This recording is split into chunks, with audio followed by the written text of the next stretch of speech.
Il était prévu, donc, à l'adresse précédente, une conférence annoncée depuis 2 ou 3 mois déjà, pour laquelle l'association Égalité et Réconciliation avait loué à cette salle privée pour, je crois, 1 200 € l'une des 3 salles. Cette conférence était annoncée de longue date. Il y a un contrat, donc c'était Égalité et Réconciliation, etc. Donc tout existait dans les formes, le sujet était bien établi, la France, l'islam et les banlieues. Donc il y avait a priori soit aucun problème, soit s'il y avait problème, l'interdiction aurait dû survenir bien avant. Hein, voilà. Donc là on remarque une espèce de procédure perverse qui se met en place systématiquement, notamment avec Dieudonné, pour ceux qui connaissent. C'est-à-dire que des soi-disant antifa, une bande de guignols non identifiés, soi-disant d'extrême gauche, collent 2-3 affiches en disant, je sais pas quoi, le fascisme ne passera pas, ou ce genre de phrases. La préfecture fait semblant d'avoir peur d'un soi-disant trouble à l'ordre public où il y aurait des affrontements physiques entre des ordres d'antifa et des méchants fachos. Semblant d'y croire, alors que je crois que tout le monde sait très bien que depuis déjà un certain temps, et grâce notamment au travail qu'on a fait avec Dieudonné, il y a très longtemps que les soi-disant antifa ne décident plus qui peut parler dans les banlieues, et notamment si M. Alain Soral a le droit de discuter avec les gens de Vaux-en-Velin. Je crois qu'il y a très longtemps que vous leur demandez plus leur avis, je crois, et c'est tant mieux. Mais la préfecture fait semblant d'y croire, et demande au maire de faire un arrêté d'interdiction, sous prétexte de risque de trouble à l'ordre public. Et le maire, il se trouve là devant Velin communiste, qui est un ami du maire de Vénissieux, et qui est sur la mairie de M. Gérin, qui est très en pointe sur l'énorme problème des burkas en France. Je remercie d'ailleurs les filles en burqa de l'avoir enlevé pour venir m'écouter. Merci, c'est gentil. Voilà, donc on est dans un truc qui en fait est la manière démocratique, puisque la démocratie ça existe, d'empêcher un homme public français de venir parler au nom de l'égalité et de la réconciliation, avec d'autres citoyens français, ce qui est pourtant me semble très nécessaire compte tenu du climat actuel. Voilà, le système bien pervers et bien organisé fait en sorte de m'empêcher de m'exprimer publiquement, mais comme on est quand même en France, en démocratie, la police est là, mais finalement fait rien, gentiment, ils sont un peu emmerdés de ce qui se passe. C'était samedi soir, ils auraient préféré regarder le match de foot. Et finalement, on trouve une solution de rechange. On est accueilli par un ami, il y a des amis partout, beaucoup plus qu'on le croit d'ailleurs. Et finalement, ceux qui se sont fait avoir, c'est ceux qui sont venus, à qui on a dit que c'était annulé et qui sont repartis, parce que le but était celui-là, pour que demain les antifas sur un site internet où ils sont 2 et lus par 3 avec 8 pseudos, peut faire croire qu'ils sont 12, vont dire qu'ils ont chassé les fachos des quartiers et qu'en gros ils empêchent, ils contrôlent soi-disant le terrain et ils vous protègent vous, évidemment, Français immigrés des visins racistes comme moi, tout en étant d'ailleurs par ailleurs anti-musulmans, ce qui commence à poser un problème schizophrénique, puisqu'ils sont anti-racistes d'un côté et anti-musulmans de l'autre. Et malheureusement, il se trouve qu'aujourd'hui, cette personne qu'ils attaquent est en même temps celle qu'ils agressent. Et que finalement, ils en protègent une contre eux-mêmes. Hein, donc, on est dans la schizophrénie de l'extrême gauche actuelle, qui est à la fois antiraciste et anti-musulmane, mais il se trouve que compte tenu de la sociologie française, le musulman est aussi le maghrébin ou l'homme de couleur, et ça, c'est la contradiction dans laquelle se trouve aujourd'hui Besancenot, qui pilote ma persécution, comme vous avez pu le remarquer en haut lieu, et qui les conduisent aujourd'hui, comme vous l'avez vu sur les vidéos qu'on a faites avec Dieudonné, où on prend des coups pour essayer de faire comprendre ce qui se passe, parce que malheureusement, il n'y a que comme ça qu'on peut le faire, hein. C'est en prenant des coups pour que les gens voient. Vous savez, je fais comme ça, il y a le sniper, comme ça vous pouvez identifier le sniper. C'est un peu ça l'idée, on prend des coups pour que vous voyez qui les donne, quoi. Voilà. Et c'est finalement une espèce de situation étrange où des antifascistes qui sont déguisés en fascistes, il suffit de les regarder, au nom de l'antifascisme, frappent aujourd'hui des jeunes filles musulmanes, côte à côte avec des authentiques Français et patriotes comme moi. C'est les manifs qu'on a vécues pendant la liste antisioniste, c'est la manif qu'on a vécue à Denfert-Rochereau quand nous étions venus avec des drapeaux français défiler pour Gaza. Et il faut savoir que la police a fait en sorte, comme elle le fait à chaque fois, qu'il n'y ait pas de drapeau français dans les manifestations pour Gaza, pour qu'on voit bien à la télé qu'il n'y a que des drapeaux algériens, marocains ou du Hezbollah, et qu'après, par contre, les manifs du CRIF, elles, pour Israël, elles, à ce moment-là, il n'y a que des drapeaux français, évidemment, car vous savez bien que, effectivement, les patriotes français sont dans le camp du CRIF, et pas dans le nôtre, voilà. Donc là, on comprend bien, par le vécu, ces espèces de procédures de domination et de manipulation assez subtiles, qui sont la démocratie. La démocratie, c'est la manipulation subtile. Dans un régime non démocratique, on aurait été emballé, un peu passé à tabac, donc il ne faut pas se plaindre, c'est pas si mal, voilà. Mais c'est vicieux, voilà, c'est vicieux. Et donc vicieux, c'est-à-dire que malheureusement, il y a des gens qui ne comprennent pas. Et donc notre boulot, votre boulot aussi, c'est de relayer, et du côté des nationaux et du côté des Français, on va dire plus récents, parce que moi j'ai cette double étiquette, j'en parlerai un peu après, de faire comprendre à ceux qui n'ont pas compris, en gros, finalement, qui sont les méchants, qui cognent, qui a le pouvoir, et peut-être, sans parler d'amis, ou etc., qui sont les ennemis les plus dangereux, les ennemis principaux, et surtout les ennemis qui ont les moyens de vous faire du mal, parce que c'est ça le problème, parce qu'on peut très bien ne pas aimer Le Pen, il faut même que vous croyiez que Le Pen n'a pas le pouvoir en France, hein, et qu'il y a deux types d'individus aujourd'hui qui sont obligés de marcher à l'ombre, et qui ont des problèmes avec la police, c'est Le Pen et les musulmans, c'est intéressant. Je profite d'ailleurs de cette petite aparté pour remercier quelqu'un qui nous a aidés à essayer de débloquer la situation, sachant ce qui nous arrivait, qui m'a appelé alors qu'il était malade, qui m'a appelé tout à l'heure sur son portable pour essayer de faire, qui nous a d'ailleurs donné un avocat, parce que nous avons essayé de faire un référé heure par heure auprès du tribunal administratif pour contester l'annulation de la salle, parce que s'ils l'ont fait à midi, c'est pour nous empêcher de nous exprimer. Et cette personne que je voudrais remercier, qui n'est pas tout à fait sur notre ligne, mais qui est quelqu'un de respectable, c'est Bruno Gollnisch. Bruno Gollnisch nous a aidés à faire en sorte que cette réunion se tienne ce soir, car même s'il n'est pas tout à fait sur ma ligne, c'est quand même ce qu'on peut appeler chez nous un honnête homme, c'est-à-dire quelqu'un qui est pour le débat, et qui est un homme de foi, et qui en tant qu'homme de foi catholique respecte les autres hommes de foi, et avec les coups qu'il a pris, il a bien compris que pareil, il avait des ennemis bien plus violents, bien plus puissants, et bien plus haineux de la France qu'il aime que peut-être certaines personnes ici qui ne sont pas sur sa ligne, ce que d'ailleurs personne n'exige ici. Je n'ai jamais exigé que quiconque en sortant d'une réunion que je fais aille voter pour qui que ce soit. On essaie simplement d'aider les gens à approfondir leur culture citoyenne, car la démocratie, c'est des citoyens qui votent, mais des citoyens qui votent parce qu'ils comprennent ce que c'est que la machine politique. Et qu'il est bien évident qu'aujourd'hui le système démocratique, c'est de faire voter les gens, mais en les abrutissant au maximum pour qu'ils votent effectivement à la fin pour Obama, voilà, on n'annule pas les élections, mais on fait en sorte, en abrutissant les électeurs et en réduisant le système électoral à une absurdité, à ce que de toute façon, les élections ne servent strictement à rien et que ce soit un énorme montage bouffon. Voilà. Donc on est là ce soir pour essayer de faire monter le niveau de conscience citoyenne par un dialogue constructif. Voilà.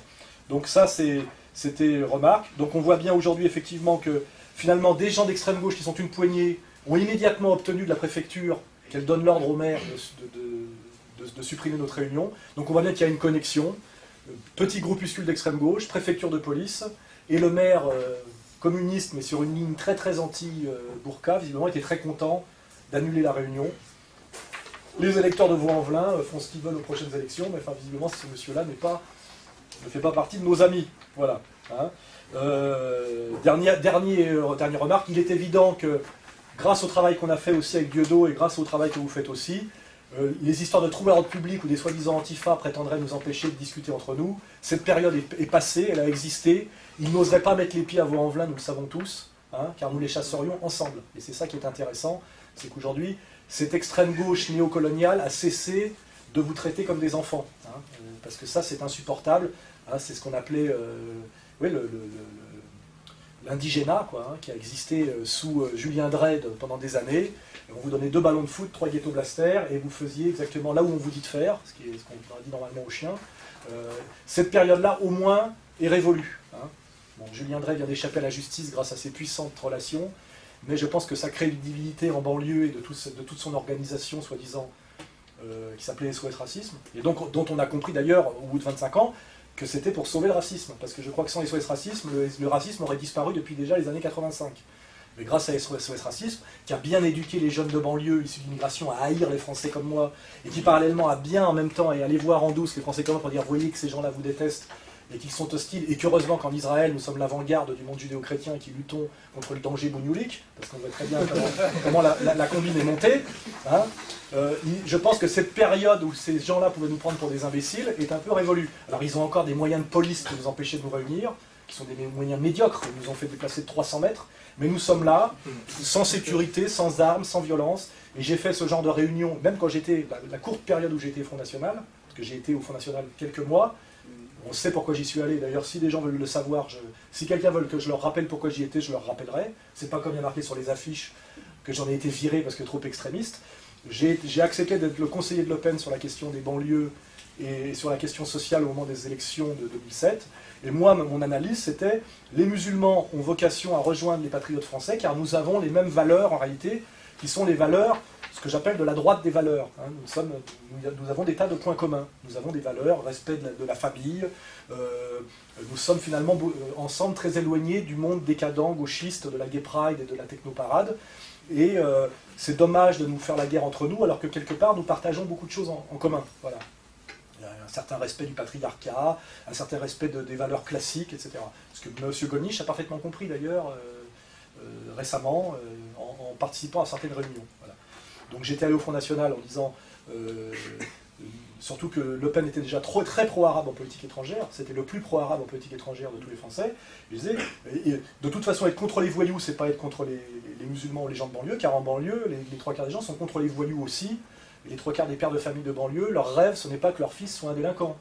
Donc, il y avait quelque chose qui se passait pas mal. Et puis, il s'est passé autre chose qui fait que ma tendance a été marginalisée, et sentant que l'anti-islamisme risquait de devenir une des mamelles du Front National de demain, ce qui permet, comme vous l'avez remarqué, Marine Le Pen de passer à la télévision sans que personne ne l'agresse, et que même que c'est Vincent Peillon qui se fait porter pâle, alors que dans le temps, ça aurait été le représentant du Front National qui aurait été viré.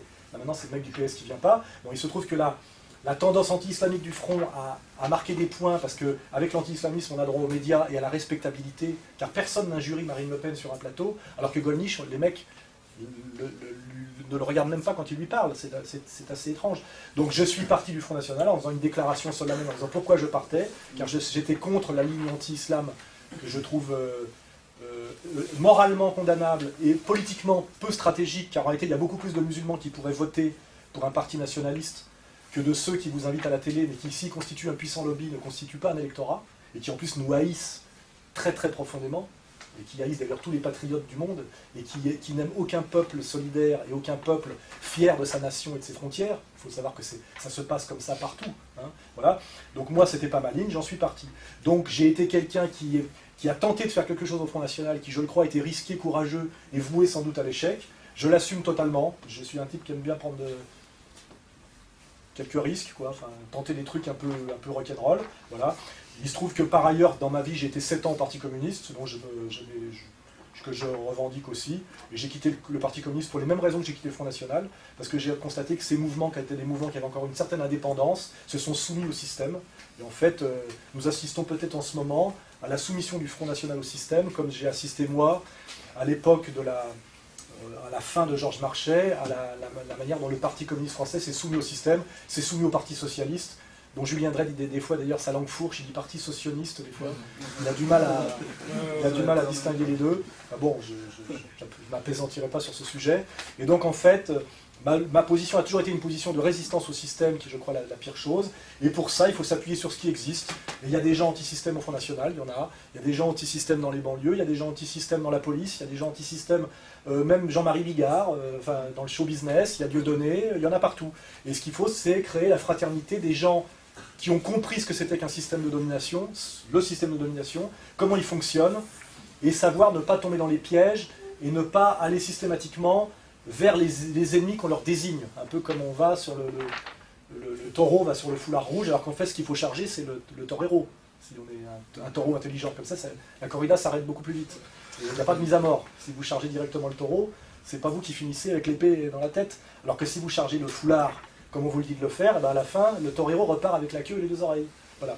Et donc, on est quand même dans cette logique, nous, d'essayer d'être un peu moins bêtes et de ne pas faire là où on nous dit de faire, que ce soit Besancenot qui vous le dise, que ce soit Julien Drey, que ce soit Sarkozy, que ce soit je sais pas qui, enfin, ils vous le disent à peu près tous la même chose, hein. C'est assez facile. Voilà. Donc, on est là pour ça. Maintenant, on est là aussi pour aborder un sujet plus risqué encore, qui est de parler de la question de l'islam en France. Voilà. C'est une question, je le dis, risquée, parce que moi j'ai un pied du côté des nationalistes français, ce qui est l'intérêt, et un pied du côté, une certaine sympathie pour les musulmans, pour des raisons qui me sont personnelles, intuitives, liées à mon vécu, etc., dont on pourra parler si on débat après un peu pourquoi, parce qu'il y a des vidéos qui circulent avec des espèces d'extrapolations, que j'aurais des calculs, parce que comme vous le voyez d'ailleurs, j'ai des calculs de réussite sociale très très subtils, parce que ce que je fais me rapporte, comme vous le savez, beaucoup d'argent, une grosse présence médiatique, des risques minimums. Je fais ça par intérêt Voilà, enfin oui, parce que c'est là qu'effectivement qu'il y a à gagner. Voilà. Bon, on pourra en débattre après, parce que je pense qu'on discutera un peu. Mais on est sur ce débat qui s'appelle la question la France, l'islam et les banlieues. Hein, voilà. Et moi, comme je vous le dis, j'ai une sympathie pour les musulmans, je suis un nationaliste français, et mon association s'appelle Égalité et Réconciliation. Et ce qu'il faut bien comprendre parfois, parce qu'on a du mal, c'est qu'on se réconcilie toujours avec l'autre. Hein. On se réconcilie avec celui qui est comme vous, c'est pas très difficile. Donc il y a quand même ici dans cette salle, ce qui est intéressant, des gens qui sont plutôt issus de la mouvance nationale, des gens qui sont sensibles à la question de l'islam pour des raisons qui leur sont personnelles, des gens qui se posent des questions.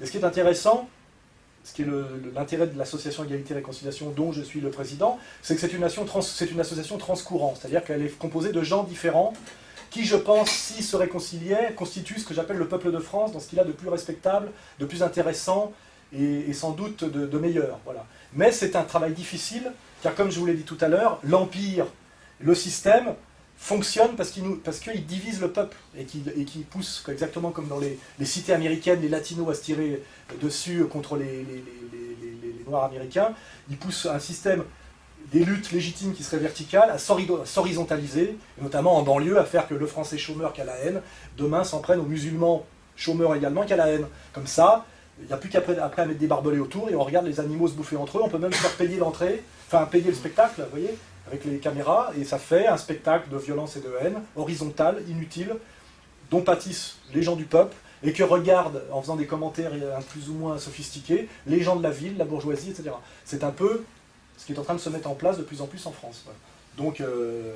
Donc moi, j'ai cette position intéressante et risquée, d'avoir un pied, un pied du côté des nationalistes, un pied du côté des gens des quartiers, parce que c'est un peu de là que je viens aussi, et donc je tente, de bonne foi, en sachant que c'est risqué, une médiation. Voilà.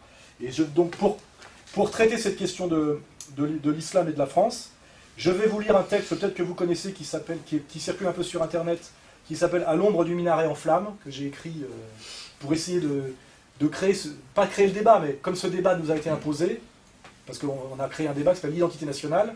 L'identité nationale égale la question de la burqa. Donc on a bien compris, ça s'est réduit à ça. C'est vrai que ça fait partie du problème, et que c'est même un des trucs les plus visibles. Mais l'identité nationale, on va le voir, ça va beaucoup plus loin que ça, puisqu'à la fois les gens qui parlent d'identité nationale nient d'ailleurs qu'il y en ait une. C'est-à-dire qu'il faut défendre une identité nationale en danger, dont M. Besson nous dit qu'elle n'existe pas d'ailleurs, hein, puisque la France n'est pas une langue, n'est pas un peuple, n'est pas une histoire, mais il y a quand même une identité nationale, ce qui s'appelle de la métaphysique. C'est un peu, vous savez, comme le couteau sans lame dont il manque le manche. Vous voyez, soit il y a une identité nationale, il faut dire ce qu'elle est, et puis d'ailleurs c'est dynamique, et ce qu'elle peut devenir, et ce qu'elle était hier, et ce qu'elle peut être demain, parce que tout change, comme disaient les Grecs, font pareil. Soit, et ça n'existe pas, il n'y a pas de débat. Ce qui est étrange, c'est qu'il y a un débat qui est strictement sur la burqa pour une question d'identité nationale qui n'existe pas, mais qui en plus doit être fixée pour toujours, par des gens dont on va pouvoir dire à quel point ils sont légitimes tout à l'heure. Hein. Donc je vais vous lire ce texte qui est un texte un peu provoquant et un peu pour lancer le débat, et après, une fois que vous me l'aurez laissé le lire entièrement, je pense que ça vous fera venir des questions, et je vous demande, comme c'est un peu sauvage mais qu'on est très bien élevé, de lever la main et de parler les uns après les autres, dans un jeu de questions-réponses bien argumenté pour essayer de faire avancer les choses. Sachant que moi, je suis dans une médiation, je n'ai pas les réponses. Hein. Je veux dire, les réponses, comme dirait l'autre, si vous n'êtes pas d'accord pour jouer le jeu de la réconciliation, il n'y aura pas de réconciliation, c'est tout. Hein. Et puis moi, à un moment donné, je me sauverai, et puis c'est tout. Mais je vais tenter quand même, voilà. Donc je vais lire ce texte qui s'appelle « À l'ombre du minaret en flammes ». Voilà. Je commence. La critique du mondialisme, c'est la défense de la France. La critique de l'islam radical, c'est la défense de la France. Les Français sont exaspérés par la violence économique mondialiste. Ils sont aussi inquiets de l'arabisation de la France. Marine Le Pen, puisque je m'appuie sur Marine Le Pen pour ce texte, donne donc l'impression de vouloir sauver la France, en s'attaquant beaucoup à la burqa, vous l'avez compris, elle est assez en pointe sur ce combat. Mais comme Milosevic, qui voulait sauver la Grande Serbie plutôt que la fédération yougoslave, ne risque-t-elle pas, dans les faits, de la précipiter dans la guerre civile? Et la guerre civile, n'est-ce pas ce que veut l'empire mondialiste, lui qui prospère partout, en Yougoslavie, au Liban, en Irak, sur les décombres des nations? L'empire qui est à Wall Street, et qui sait que pousser le salarié français paupérisé contre l'arabe Quand je dis arabe, je veux dire l'arabe tel que le comprennent les Français de base. Parce que pour un Français, un arabe, c'est un maghrébin, c'est un saoudien, il ne sait pas.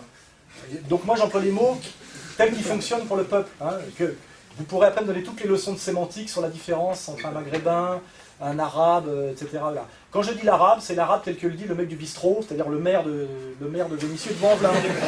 L'arabe. Hein, d'accord, voilà. Moi-même, je sais ce que c'est, mais je joue au con. Hein, voilà. Voilà. Hein, voilà. Donc c'est l'arabe pour monsieur Gérin. Hein, voilà. Donc l'empire qui est à Wall Street et qui sait que pousser le salarié français paupérisé contre l'arabe lui coûtera moins cher que d'augmenter son salaire, lui redonner un emploi en cessant de désindustrialiser son pays. Qui sait que désigner l'arabe, habillé en musulman, comme responsable de ses souffrances, lui évitera, lui, de passer à la caisse et à la casserole. Et c'est forcément électoralement efficace, puisque là où il y a le plus de Français qui souffrent de la crise économique, c'est là aussi où il y a le plus de musulmans habillés en arabe. Des racailles aussi, élevés à l'idéologie libérale de la maille, des meufs et du bling-bling, comme Doc Gineco et son petit pote Sarkozy Junior, dit Mosset, parce que vous savez que le fils Sarkozy fait du rap maintenant avec Doc Gineco, hein, sous le nom de Mosset. Mais de cela, étrangement, on ne parle plus, ils ne sont pas musulmans. Pourtant, ce ne sont pas les musulmans dans les quartiers qui volent, qui insultent la police et qui taguent. Quant au retour de l'assimilation, je veux bien, mais l'assimilation à quoi? À la France de Sarkozy l'américain, qui fait du jogging avec t-shirt New York Police Department et Ray-Ban? Quelle légitimité a ce faux français pour demander aux musulmans de s'assimiler quand lui et toutes nos élites politiques et culturelles assimilent à marche forcée la France au communautarisme anglo-saxon? Comment oser exiger qu'on en finisse avec le communautarisme quand on va chaque année prendre ses ordres au dîner du CRIF? Ce CRIF qui, après nous avoir dit que le problème en France c'était l'islam, vient de se prononcer pour les minarets. Pour les minarets, le communautarisme et la guerre civile. Plus sérieusement, comment s'assimiler à la culture française en banlieue entre la barre HLM Yuri Gagarin, la médiathèque Robert Schuman, membre du premier gouvernement Pétain, pour ceux qui ne le savaient pas, et le fast-food McDonald's. À la limite, moi aussi, je suis pour que les musulmans enlèvent leur foulard dans l'espace public, à condition que les juifs commencent par enlever leur kippa. Parce qu'en centre-ville, on ne voit pas de foulard, mais des kippas. Et elles ont réapparu bien avant les foulards. Et même si je vous accorde que ces jeunes barbus de 3 jours, ces jeunes filles à foulard pour la frime et la drague parfois, sont agaçants, plus exaspérants encore sont les manipulations des autres, cette bêtise de tous, musulmans et gaulois, fonçant tête baissée dans le piège à coups de surenchère identitaire. Mais la colère ne doit pas nous faire oublier que l'arabisation de la France, j'emploie encore ce mot tel que je vous l'ai dit tout à l'heure, est d'abord la conséquence de l'immigration, de cette immigration à marche forcée contre la volonté des peuples, de tous les peuples, français comme maghrébins, voulus par le mondialisme, au point de nous faire oublier d'ailleurs qu'islam ne veut pas nécessairement dire arabe. Alors au lieu d'aller au clash, en jouant le jeu du conflit de civilisation qui est le jeu de l'empire, ne devrions-nous pas plutôt, nous les nationalistes, par patriotisme véritable, donner la parole aux Français musulmans, à ceux qu'on ne voit jamais dans les médias qui invitent de plus en plus complaisamment Marine Le Pen pour faire le sale boulot, car ce sale boulot, voulu par la classe politique tout entière, de la gauche Caroline Fourest à la droite Alain Finkielkraut, ce sale boulot du ratonneur, il faudra encore que ce soit la droite nationale qui le fasse. La bourgeoisie cosmopolite, elle, veut garder les mains propres. Alors plutôt que de tomber une nouvelle fois dans le piège de l'extrême droite, pourquoi ne pas donner la parole à cette nouvelle génération de Français musulmans qui sont bien plus nombreux que les femmes en burqa? Exiger que cessent enfin de parler à leur place pour si mal les défendre Mélenchon le laïcard, qui croit encore que ce sont les papiers qui font l'appartenance à la nation française. Les juifs allemands aussi, M. Mélenchon avait des papiers en 1933, et ils ont bien dit à Hitler l'Autrichien qu'ils étaient plus allemands que lui. Sur le papier, ils avaient raison, mais ça n'a pas suffi. Que se taise aussi Vincent Peillon, le shoatique, qui regarde visiblement plus vers Yad Vashem que vers Gaza. Les musulmans français, ils s'en foutent de la Shoah, M. Peillon. Ce ne sont pas eux qui ont voté les pleins pouvoirs à Pétain, c'est la chambre du Front populaire. Quant à Julien Drey, l'antiraciste, pour lui, après de 25 ans de nuisances et d'arnaques, la messe est dite. Et même le gentil Ramadan, même lui, l'universitaire suisse, qui laisse aussi parler le musulman français, pour qu'il puisse dire enfin à son concitoyen gaulois qui souffre et qu'il côtoie, lui, sur le terrain et dans les quartiers, que l'islam n'est pas nécessairement une religion arabe, mais aussi une religion universelle, que ces valeurs sont aussi des valeurs de résistance au mondialisme qui nous détruit tous, et que s'ils sont de confession musulmane, en tant que Français, ils peuvent être aussi résolument contre l'immigration, le mondialisme et même l'arabisation du pays, qu'ils sont plus encore, contrairement à Cohn-Bendit, l'internationaliste, à Bernard-Henri Lévy, le cosmopolite, et à Besancenot, le métisseur, pour l'indépendance de la France, et même pour une francisation de l'islam, et que rien dans les 5 piliers de l'islam, rien dans sa théologie ne l'interdit, au contraire. Car si Mohammed, que je sais qu'il ne faut pas appeler Mahomet, on peut parfois le faire sans le savoir, il paraît que c'est injurieux d'appeler le prophète, de l'appeler Mahomet. Moi je ne le savais pas avant qu'on me le dise. Vous voyez, donc quand quelqu'un dit Mahomet, c'est pas forcément un manque de respect, c'est simplement que pour lui c'est le nom en français. Quand vous dites Confucius, c'est Lao Tse, bon, voilà, ça existe comme ça. Donc j'avais écrit Mahomet, quelqu'un m'a fait remarquer qu'il fallait dire Mohamed. Donc maintenant je dirais Mohamed, mais bon, j'aurais pu dire Mahomet parce que Mahomet ça sonne plus français. Bon. Donc si Mohamed est le prophète arabe de Dieu, comme Jésus était juif, ce qui se discute d'ailleurs, mais bon, je veux bien l'admettre, moi qui suis chrétien, Allah lui est le Dieu de tous les hommes et ses valeurs morales sont universelles, contrairement par exemple à celles de Philippe Val. Elles le sont beaucoup moins. Il n'y a donc aucune obligation que le musulman français se présente à nous, en babouche, avec coupole et minaret. Le chinois qui se convertit au catholicisme ne se fait pas débrider les yeux. Il ne renonce pas pour autant à construire ses églises ou ses mosquées avec des toits pagodes en respectant l'architecture de son terroir. Pour ceux qui ne le sachent pas, qui visitent ou qui aillent sur Internet, ils verront aussi bien que les mosquées en Chine et les églises catholiques en Chine sont des monuments chinois. Voilà. C'est bien de s'en rendre compte. Voilà ce que les musulmans français, ayant enfin accès à la parole, et non plus les francs-maçons, doivent dire maintenant aux citoyens français de souche, qu'une mosquée n'a pas en France à être nécessairement un monument d'importation orientale. Je parle de son architecture. Que la foi authentique ne se réduit pas à ces signes temporels et contingents, et qu'ils sont donc eux aussi, ils peuvent l'être, surtout si c'est intelligent de l'être, contre les minarets inutiles et autres signes ethniques ou temporels dans l'espace public. Qu'en résumé, ils sont aussi contre le colonialisme. Car le colonialisme, il faut bien savoir que c'est universel. Il y a des gens qui peuvent se sentir colonisés de façon culturelle, vous voyez, par des signes culturels étrangers, et que cette peur leur fait passer à côté de valeurs qui, elles, sont positives et universelles. Donc moi, ce que j'essaie de faire comprendre, c'est que si on découple la contingence historique de l'arabité des valeurs universelles de l'islam, on a gagné la partie. Et que c'est cette partie-là que nos ennemis ne veulent pas qu'on gagne. Hein. Je vous garantis que je le vérifie tous les jours. Voilà. Le dire vite, clair et fort au peuple de France en colère, pour ne pas devenir demain les boucs émissaires de la crise pilotée par Wall Street, savamment relayée en France par le CRIF et Besancenot, comme vous avez pu le vérifier. Je pense qu'on on avait bien vu une fois chialer Besancenot devant. C'est comme les acteurs, il fait bien chialer au moment où il faut, oui, chez Ardisson. Il avait chialé devant le patron du CRIF, qu'il avait soupçonné d'antisémitisme, pauvre petit. Moi, ça me fait chialer quand on me traite d'antisémite. Oh, c'est mon gros problème. Tu vas plus avoir de larmes alors. Ouais.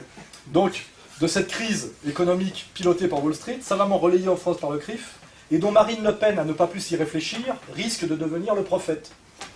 Parce que sur le plan pratique, qu'il y ait loi ou ordonnance anti-burqa, on sait qu'il y aura une loi bientôt, c'est urgent évidemment, hein, la crise est là, comment dévoile-t-on les femmes dans l'espace public? On envoie des petits bleus, les mêmes qui étaient là tout à l'heure et qui n'ont pas bougé d'ailleurs, élevés aux droits de l'homme, arracher des fichus de force dans des lieux de non-droit peuplés de sous-prolétaires très nerveux sur la question du respect, là où même avec un ballon de football, ces mêmes flics ne peuvent déjà plus mettre un orteil. Hein. J'aimerais bien les voir enlever les burqas des femmes dans les cités chaudes, moi. Les pauvres petits mecs payés 7000 balles avec des uniformes dessinés par Balmain. Je pense qu'ils on peut être sûr qu'ils iront pas. Hein. Ils sont pas assez bien payés pour ça. Vous voyez. Donc, la loi anti-burqa, c'est du flanc, du signe et une déclaration de guerre. Pousser les musulmans humiliés à se radicaliser. Ça n'a pas réussi avec la loi sur le foulard, au moment de la seconde intifada, petit hasard. Alors on y retourne avec la burqa, peut-être avant de bombarder l'Iran. Iran qui, au passage, est musulman et perse. Comme quoi on peut être musulman et pas arabe, vous voyez. Parce que pour ceux qui n'ont pas de culture, les Perses ne sont pas arabes. Hein. Et pas du tout arabes. Mais ils sont très musulmans. Hein. Il y a un certain Ahmadinejad en ce moment qui fait bien le boulot. Hein. Voilà. Ils vont finir par l'avoir, leur guerre civile généralisée, nos mondialistes, pour qui toute nation solidaire et forte est un obstacle au futur gouvernement mondial.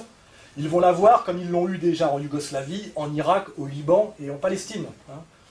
Voilà. Milosevic aussi, au lieu de sauver la fédération yougoslave, a voulu sauver la Grande Serbie. Ça, c'est pour ceux qui veulent sauver la France éternelle. Voilà. Et les Serbes ont eu la petite Serbie, avec la partition du Kosovo.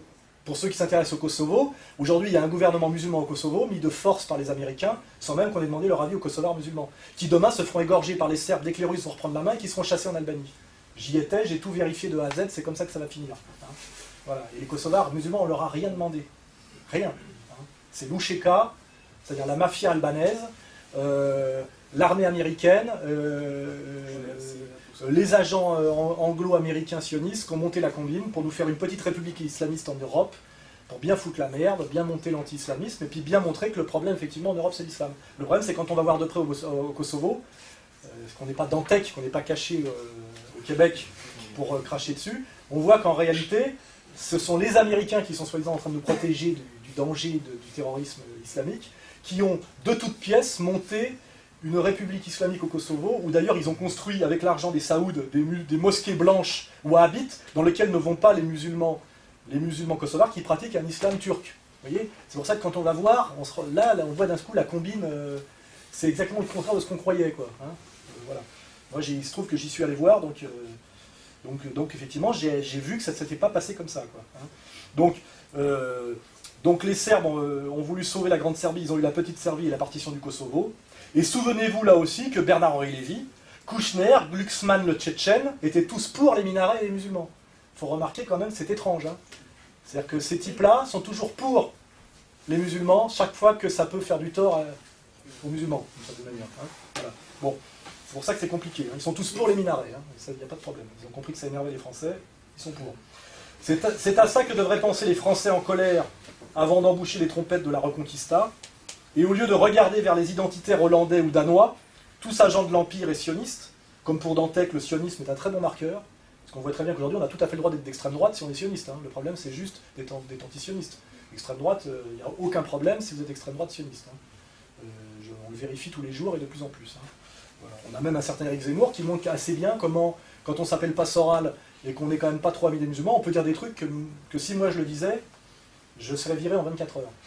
Ceci dit, Zemmour n'est pas un imbécile du tout, mais on remarque bien quand même qu'aujourd'hui, il y a une parole qui s'est libérée sur certains sujets, mais elle ne s'est pas libérée pour tout le monde. C'est ça qui est bizarre, quoi. C'est-à-dire que Le Pen n'aurait pas le droit de dire ce que dit Finkielkraut ou Zemmour sur certains sujets. Zemmour, lui, a le droit. Pourquoi Il n'est pas sioniste, c'est pas vrai dire. Il n'en parle jamais. Mais bon, on en parlera. Parce qu'il est plus malin que ça, moi, je crois. Voilà, c'est pas Finkielkraut. Hein. Voilà.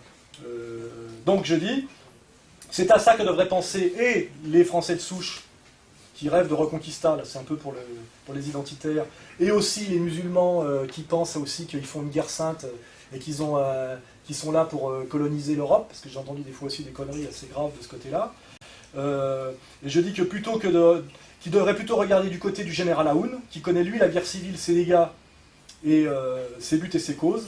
Le général Aoun, que j'ai rencontré d'ailleurs personnellement, qui lui tend la main en véritable patriote libanais à Hassan Nasrallah du Hezbollah. Je pense que le mauvais exemple à ne pas suivre, c'est l'exemple yougoslave de Milosevic, qui est un exemple identitaire qui a amené à la destruction de la Serbie d'une certaine manière, mais que le vrai exemple de résistance intelligente à l'empire mondialiste et à ses manipulations, c'est la réconciliation dont peut-être vous-même n'avez jamais entendu parler, parce que je vous garantis qu'elle est très peu médiatisée, qui est le pacte qu'ont signé les chrétiens maronites libanais du général Aoun avec Hassan Nasrallah et qui constitue le front de salut national libanais, et c'est grâce à ça qu'ils ont vaincu pour la première fois l'armée israélienne sur le terrain. N'oubliez pas ça. Donc il y a vraiment des exemples quand on s'intéresse et qu'on va chercher les informations et la complexité du réel au-delà de la manipulation médiatique. Il y a tous les exemples d'espérer et de vérifier qu'on n'est pas très loin de la vérité.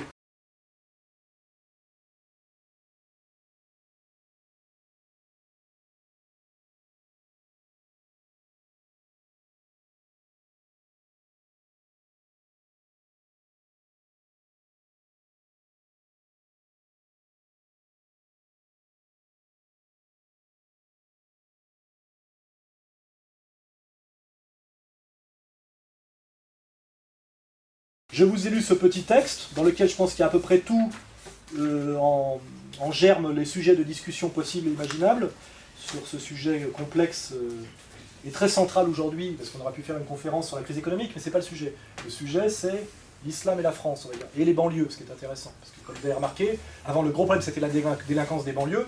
Moi, très tôt, j'ai écrit que finalement, une des solutions à la délinquance des banlieues, c'était la réislamisation. Parce que quand un délinquant de banlieue devient musulman, en général, il s'insère. Il se met plutôt à fonctionner socialement, donc on devrait plutôt être content de ça, parce qu'il n'y a pas tellement de délinquance musulmane. Or, bizarrement, aujourd'hui, le vrai problème, c'est plus la délinquance, c'est l'islam. Et d'ailleurs, dans cette question-là, on occulte quelque chose, c'est qu'on montre du doigt le maghrébin musulman, mais en banlieue, il y a aussi beaucoup de Noirs originaires d'Afrique, qui eux ne sont pas parfois musulmans ou pas.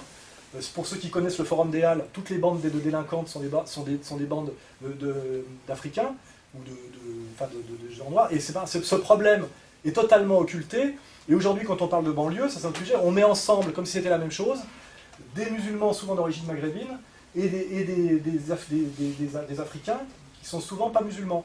Et or, c'est des problèmes différents qui sont aussi des problèmes à l'intérieur des banlieues, je veux dire, ça se passe pas si bien que ça non plus entre ces populations-là. Donc, c'est des sujets aussi où les journalistes ne font pas leur travail, parce qu'aujourd'hui on a l'impression que la banlieue, ce sont que des musulmans. C'est beaucoup plus compliqué que ça. Joe Star n'est pas musulman. Hein. Et même s'il était musulman, il vaut mieux qu'il ne le soit pas. Il ferait beaucoup de tort à sa religion. Hein. C'est ce que je dis à certains types qui seraient islamistes pour faire joli. Il faudrait peut-être mieux pas que tu te déguises trop entre deux séances de vente de chichons, parce que tu fais du tort à ta religion. Remets le survêtement, c'est mieux. Voilà. Donc, parce qu'il y en a, hein. Je le sais, je fréquente. Hein. Il y a des filles voilées, parce qu'avec le voile, d'un seul coup, elles valent plus cher sur le terrain de la séduction que la fille en string qui est soupçonnée de se faire tourner. J'ai vu ça, il faut le savoir. Il y a aussi aujourd'hui une mode du voile comme argument de séduction, ce qui n'est pas du tout, je crois, si j'ai compris l'islam. En même temps, je vois que le voile, c'est pour être discret et pudique dans l'espace public.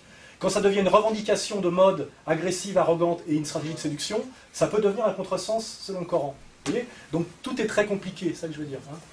Voilà. Et moi, les meilleurs musulmans que j'ai vus, puisque je dialogue avec des théologiens, le recteur de la mosquée de Bordeaux, il est en costume cravate. Hein. Alors que moi, je vois souvent les types, ils te sortent la djellaba, les babouches, parce qu'ils sont musulmans depuis 15 jours. Ils sortent juste de prison pour trafic de drogue. Et ça, tout ça, ça fait un peu du tort. Vous voyez ? Donc, moi, je vous l'ai dit, les meilleurs musulmans et les meilleurs musulmans, c'est pas ceux qui affichent les plus les signes extérieurs d'islamité. C'est plutôt l'inverse. Et c'est d'ailleurs pareil dans toutes les religions. Ce qu'on appelle l'esprit et la lettre. Chez nous, il y a une pièce de théâtre qui s'appelle Tartuffe de Molière qui raconte ça. Plus un religieux se déguise, plus quelque part il y a des choses à cacher. Hein. Et moi je pars du principe que je ne sais pas ce que c'est que l'islam, je ne suis pas théologien, mais je ferai remarquer des gens qui... Parce qu'aujourd'hui j'ai beaucoup qui m'expliquent que j'ai rien compris à l'islam. Eux, ce sont tous des spécialistes de la théologie musulmane. Et qu'effectivement, l'islam est inséparable de l'arabité, au sens où si c'est traduit, ça ne veut plus rien dire en gros. Donc ça veut dire en gros, ce qu'ils veulent m'expliquer, qu'on ne peut être musulman que si on est arabe, ou qu'il faut être arabe pour être un meilleur musulman, donc quelque part il y a un peuple élu dans l'islam qui sont les arabes, que la langue arabe a un statut unique, etc., de transmission de la foi. Et moi je suis un peu étonné, je dis ça ressemble beaucoup au judaïsme talmudique. Hein. Et moi il me semblait qu'effectivement, que moi je pouvais comprendre les valeurs de l'islam, et qu'elles étaient universelles, et il ne me semblait pas que, d'après ce que j'ai compris, que Allah était juste le Dieu des Arabes et qui parlait qu'une langue. Il me semble qu'en tant que celui qui a tout créé, il était capable aussi de m'expliquer en français comment je pouvais devenir un bon musulman. Parce que si moi on m'explique qu'il faut que j'apprenne l'arabe littéraire du VIe siècle, celui que personne ne parle nulle part, hein, pour comprendre les valeurs de l'islam, là, excusez-moi, si c'est ça la vérité théologique, effectivement l'islam n'est pas une religion française. Et elle ne pourra pas s'implanter autrement que par la force.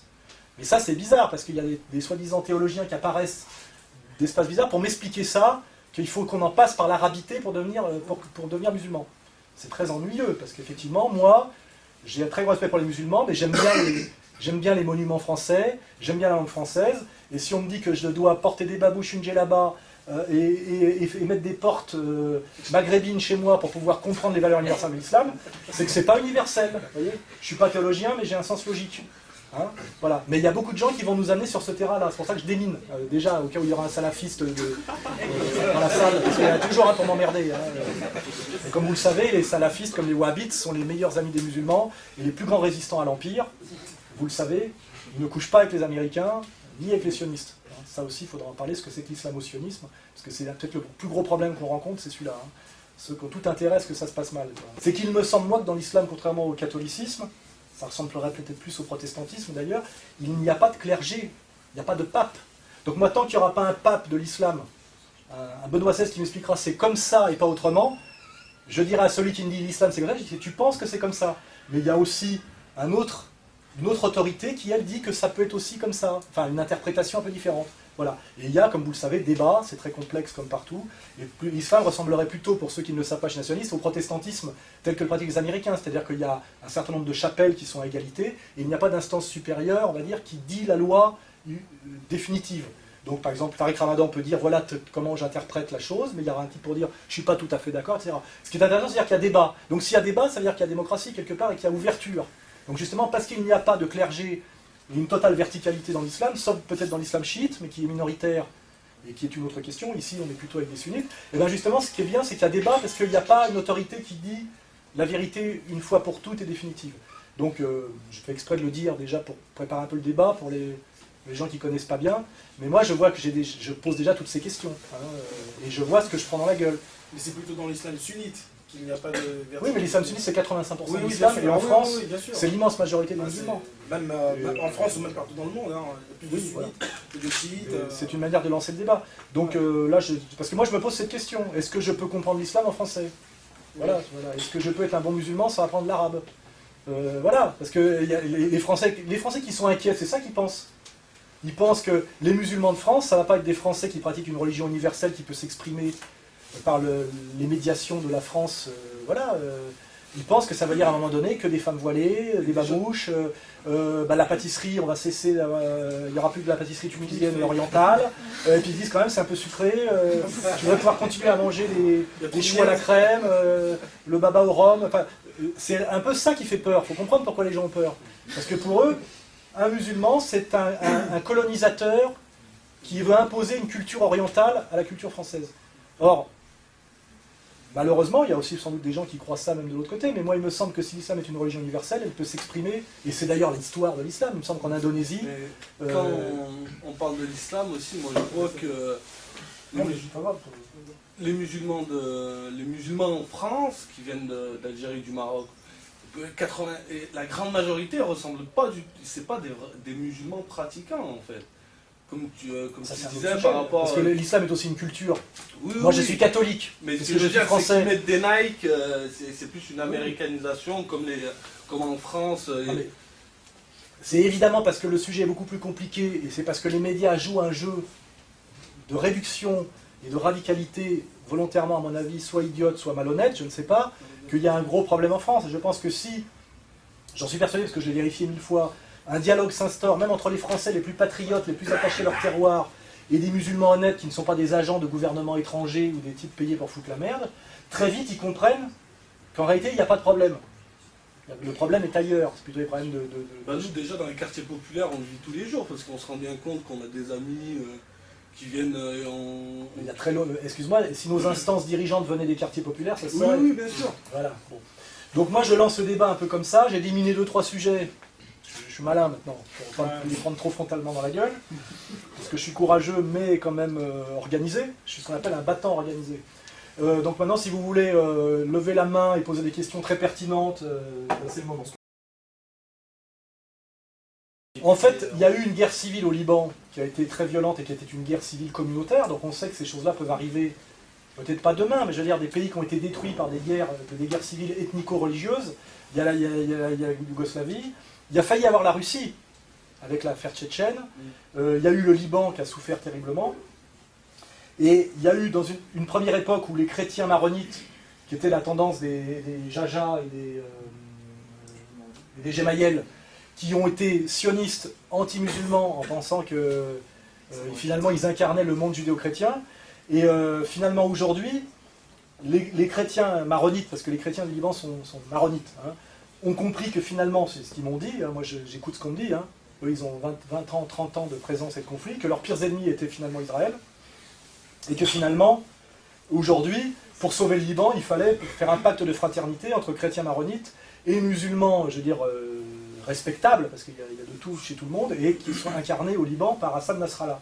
Et cette alliance fonctionne très bien, à tel point que l'empire mondialiste a tout fait pour empêcher qu'ils prennent le pouvoir, en les menaçant même de sanctions, etc., pour qu'ils n'arrivent pas au pouvoir. Donc ils représentent la coalition majoritaire, mais maintenus en dehors du pouvoir par la communauté internationale, Ça veut dire que c'est la communauté qui règne à l'international, hein, ça veut dire ça la communauté internationale.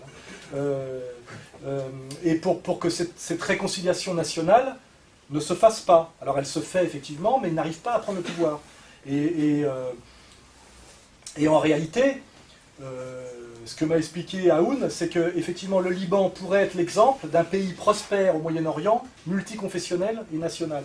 Et en réalité, ça serait l'exemple que ça pourrait aussi marcher pour Israël, qui pourrait aussi devenir un pays multiconfessionnel prospère.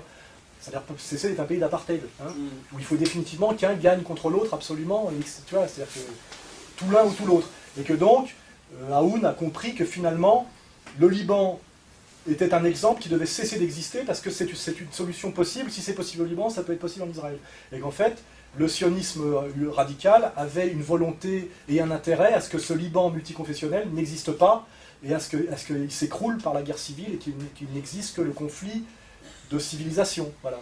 Et que finalement, le pire ennemi des chrétiens maronites, c'était les sionistes et pas les musulmans. Voilà. Et voilà. Bon. Et ils ont fait ce constat après s'être beaucoup trompés. Hein. Je vais poser une question sur ce que tu as dit là, judéo-chrétien. Pourquoi on dit judéo-chrétien? Soit on est juif, soit on est chrétien, soit on est musulman. On ne peut pas être les deux à la fois. Judéo-chrétien, c'est un terme, je crois, qui est une association de mots qui est apparue au XIXe siècle, oui. Et qui fait croire en gros que le judaïsme et le christianisme, c'est le même monde. Alors qu'en réalité, ce qui est d'ailleurs devenu une vérité théocratique depuis Vatican II. Puisque depuis Vatican II... Pas longtemps, quoi. Oui, depuis Vatican II, qui est considéré comme une hérésie par les gens, je crois, qui ont bien lu les évangiles. Avant Vatican II, on priait, on disait que les juifs étaient déicides. On priait pour leur conversion. Ah ouais, d'accord. Pour la conversion. Ce qu'il faut comprendre, c'est que Jésus est venu pour accomplir la nouvelle alliance, qui est le dépassement et l'abolition de l'ancienne alliance. C'est-à-dire qu'il fait passer l'élection des Juifs à l'élection à tous les hommes du monde entier. Hein, donc les Juifs qui sont une avant-garde révolutionnaire de la foi sont désinvestis de leur mission d'avant-garde par la prise du pouvoir définitif de la foi. Donc Jésus vient abolir, c'est-à-dire qu'à partir de Jésus, on est tous juifs. Voilà. Ah ouais, okay. C'est-à-dire qu'il n'y a plus de juifs. En gros, c'est-à-dire que nous sommes tous des élus. Hein, c'est ça veut dire, ce qu'il veut dire. Voilà. Et ça, jusqu'à Vatican II, ça veut dire qu'il ne pouvait pas. La nouvelle alliance abolissait l'ancienne alliance. Aujourd'hui, pour des raisons plus politiques que théologiques, car c'est indéfendable théologiquement, le Vatican, pour ne pas avoir d'emmerde, admet que la coexistence de l'ancienne alliance et de la nouvelle alliance. Ça veut dire que Jésus admet les Juifs, mais les Juifs, eux, n'admettent pas Jésus. Bah oui, Pour eux, c'est jamais qu'un rabbi apostat, fils d'une putain et d'un soldat romain. C'est-à-dire que c'est ça qui est un peu étrange, c'est que nous, on est obligés de respecter des gens qui prétendent être le peuple élu, alors que Jésus nous a dit que nous étions tous des élus, hein, et eux, pendant ce temps, continuent à chier sur le Christ, comme jamais l'islam ne se serait permis de traiter Jésus. Car si Jésus n'est pas le Messie pour l'islam, il est quand même un prophète et honoré avec Marie, Abraham et toute la ligne des prophètes. Ce que je veux dire, c'est pour ça que c'est ce que je dis même quand je parle avec des catholiques traditionnalistes, je veux dire, dans l'échelle de la haine du Christ, c'est incomparable entre le statut de Jésus chez les musulmans est incomparable avec le statut de Jésus dans le judaïsme. Je parle du judaïsme talmudique, puisque il y a un judaïsme d'avant Jésus-Christ et un judaïsme d'après Jésus-Christ. L'Empire, c'est ce qu'eux-mêmes appellent le nouvel ordre mondial. C'est-à-dire le monde capitaliste occidental. Comment ? C'est flou. Eh ben, quand George Bush dit le nouvel ordre mondial, c'est quelque chose dont le pouvoir aujourd'hui est aux États-Unis, sans pour autant que ce soit le peuple américain. Hein. Je pense qu'il y a autant de différences entre le peuple américain et le pouvoir américain qu'entre Sarkozy et moi, en gros. Mais l'Empire, ça existe. C'est quelque chose qui, à mon avis, a commencé dans son projet avec les pères pèlerins, hein, c'est-à-dire l'arrivée des colons venus d'Europe en Amérique, et qui ont décidé de conquérir le monde par la liberté du marché et la puissance de la banque, et qui ont donc dépassé le projet de l'Empire anglais, si on veut là. Et ce projet s'est accompli lentement et sûrement par la destruction d'ailleurs de l'Europe et de sa bêtise par des guerres mondiales, puisque finalement ce qui a permis le leadership américain, c'est les deux guerres mondiales successives qui sont essentiellement des guerres d'extermination entre deux peuples chrétiens d'Europe qui s'appellent les Allemands et les Français, ce qui prouve qu'il ne suffit pas ni d'être chrétien ni d'être musulman pour être fraternel, car les musulmans ont surtout tué des musulmans dans l'histoire, pour ceux qui le savent, et les chrétiens ont surtout tué les chrétiens. Hein, voilà. Il faut le savoir, donc c'est beaucoup plus compliqué que ce qu'on nous dit. Voilà. Et donc l'Empire, c'est ce capitaliste financier à vocation d'hégémonie mondiale, piloté essentiellement des États-Unis, par une oligarchie dont les trois têtes seraient en gros le Congrès, la Réserve fédérale américaine et Hollywood. Hollywood pour la propagande, la Réserve fédérale pour la production d'une fausse monnaie qui permet de tout acheter, qui s'appelle le dollar, et le Congrès qui est finalement la convergence de ces deux influences idéologiques pour faire passer les lois. Et ça s'appelle l'empire mondialiste. Et aujourd'hui, on n'est pas paranoïaque ou complotiste quand on le dit, puisque depuis 20 ans maintenant et la chute définitive de l'URSS, ce nouvel ordre mondial affiché, qui d'ailleurs est porté par une caste qui s'appelle eux-mêmes les néoconservateurs, et dont l'idéologie, la théologie est d'être des chrétiens sionistes, justement, puisqu'on revient à ta question, eux se réclament d'ailleurs des judéo-chrétiens. Le judéo-christianisme existe, c'est ça, c'est les juifs et les protestants. Mais ça exclut les catholiques, il faut le savoir. Nous, les catholiques, ne sommes pas judéo-chrétiens. Hein. Le judéo-christianisme existe, effectivement, ça s'appelle le cercle de la Bible, c'est le monde de l'Ancien Testament. Or, l'Ancien Testament est le livre sacré de qui? Des juifs et des protestants. Nous, catholiques, c'est les évangiles, c'est le Nouveau Testament. Ça n'a rien à voir, quoi. Ça n'a pas rien à voir, mais c'est pas le même monde. C'est-à-dire que nous admettons les écrits bibliques, c'est-à-dire le Pentateuque, qui s'appelle la Torah, le Pentateuque, la Bible, c'est la compilation de 5 textes. D'ailleurs, c'est un montage écrit en plusieurs langues, apocryphe, bref, c'est pas le problème. Mais nous sommes la religion, car je suis quand même catholique et j'ai été élevé au collège Stanislas, chanteur au petit chanteur, et je connais bien le catholicisme. Nous sommes la religion, d'ailleurs non pas du livre, c'est les juifs et les protestants qui disent ça, et les musulmans qui se trompent, nous sommes la religion de l'incarnation. Hein, nous ne sommes pas la religion du livre, l'incarnation. C'est Jésus-Christ. Et nos valeurs, c'est l'acte des apôtres et les évangiles, qui sont 4 textes plus 1, voilà, hein, et qui témoignent de la vie et de la passion du Christ qui est venu pour amener le message de la Nouvelle Alliance et pour dépasser justement l'ancienne alliance. Et donc nous ne sommes pas judéo-chrétiens, car il y a autant d'opposition entre l'Ancien Testament et le Nouveau, entre le Christ et le judaïsme, qu'il y a d'opposition en France entre la période du roi et la Révolution française. Jésus-Christ, c'est exactement le marqueur qui correspondrait en histoire à la Révolution française. C'est-à-dire qu'il y a la France a toujours existé, mais il y a la France d'avant Louis XVI et la France d'après Louis XVI. Et bien c'est pareil. Dans le monde, on va dire monothéiste pré-islamique, il y a un marqueur au milieu qui est Jésus-Christ, et il y a avant qui est le monde de l'Ancien Testament, et après le monde du Christ. Et ce monde du Christ, c'est le monde de l'égalité, de la fraternité, qui correspondrait beaucoup à l'idée républicaine, quelque part, si on voulait faire des transpositions. Alors que l'autre, c'est un monde avec des élus, des nobles. C'est-à-dire des gens qui sont intrinsèquement au-dessus des autres, qui seraient comme une aristocratie. Et nous, qui sommes là d'ailleurs, c'est pas hasard, puisque toi tu es ancien de l'Action française, toujours membre de l'Action française.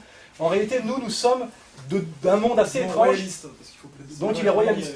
Donc nous sommes du monde français catholique. Et français catholique, c'est très anti-impérialiste, à 2 niveaux. Parce que la France, pour ceux qui ont vu les conférences de M. Asselineau sur Internet, est un pays qui a toujours résisté aux empires, que ce soit l'empire anglais ou l'empire allemand, et que c'est un peu De Gaulle, quoi. On a toujours été une espèce de 3e voie, une autre solution, avec quelque chose qui s'appelle l'universalisme français. Et donc nous sommes doublement en tant que Français catholiques des gens qui ont vocation à toujours être des résistants à l'Empire, et des gens que les empires, que ce soit l'Empire anglais, allemand ou américain aujourd'hui, veulent soumettre. Et d'ailleurs avec la France sarkozyste, l'histoire des 30 dernières années, c'est la soumission de ce peuple français insoumis à la logique impériale, et qui est toujours une soumission française, latine et catholique, parce que la France est un pays européen et latin, hein, au monde thalassocratique, anglo-saxon, judéo-protestant. Il faut comprendre les niveaux de lecture. Et c'est pour ça que nous, comme on est intelligents et cultivés, les musulmans ne sont pas nos ennemis, car en fait, je dis, un catholique est aussi éloigné d'un musulman que d'un protestant, selon les critères de réflexion.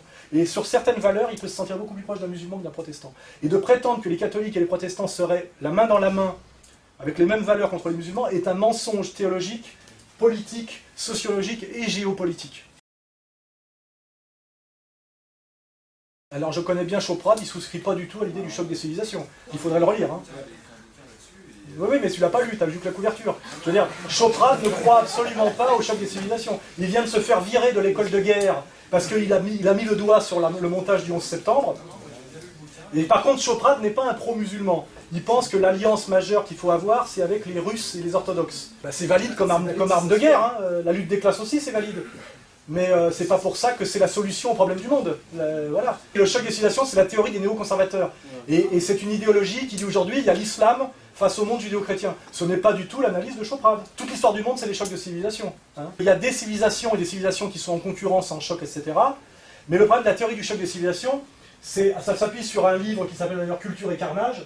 C'est toujours les plus mauvais, c'est les Américains qui veulent faire de la géopolitique et de la philosophie, qui te dit que depuis la bataille du Thermopyle, la bataille 300. Il y a deux conceptions du monde. Il y a la conception finalement qui amène à l'American Way of Life américaine, en passant par les Grecs et je sais pas trop quoi, et le despotisme finalement oriental, qui finalement est Ahmadinejad. C'est-à-dire que pour lui, tout est l'accomplissement ou la répétition de ces deux modèles éternels et transhistoriques. Pour moi, un mec qui fait ça, c'est pas un mec qui pense. Hein, voilà, c'est tout. C'est comme quand il y a des gens pour me piéger qui me disent « Est-ce que tu n'es pas d'accord avec la phrase de De Gaulle, que tu peux peut-être citer, la France est un pays de religion catholique, de race blanche, etc. » Je dis, Charles de Gaulle a parfaitement raison de dire ça au moment où il le dit.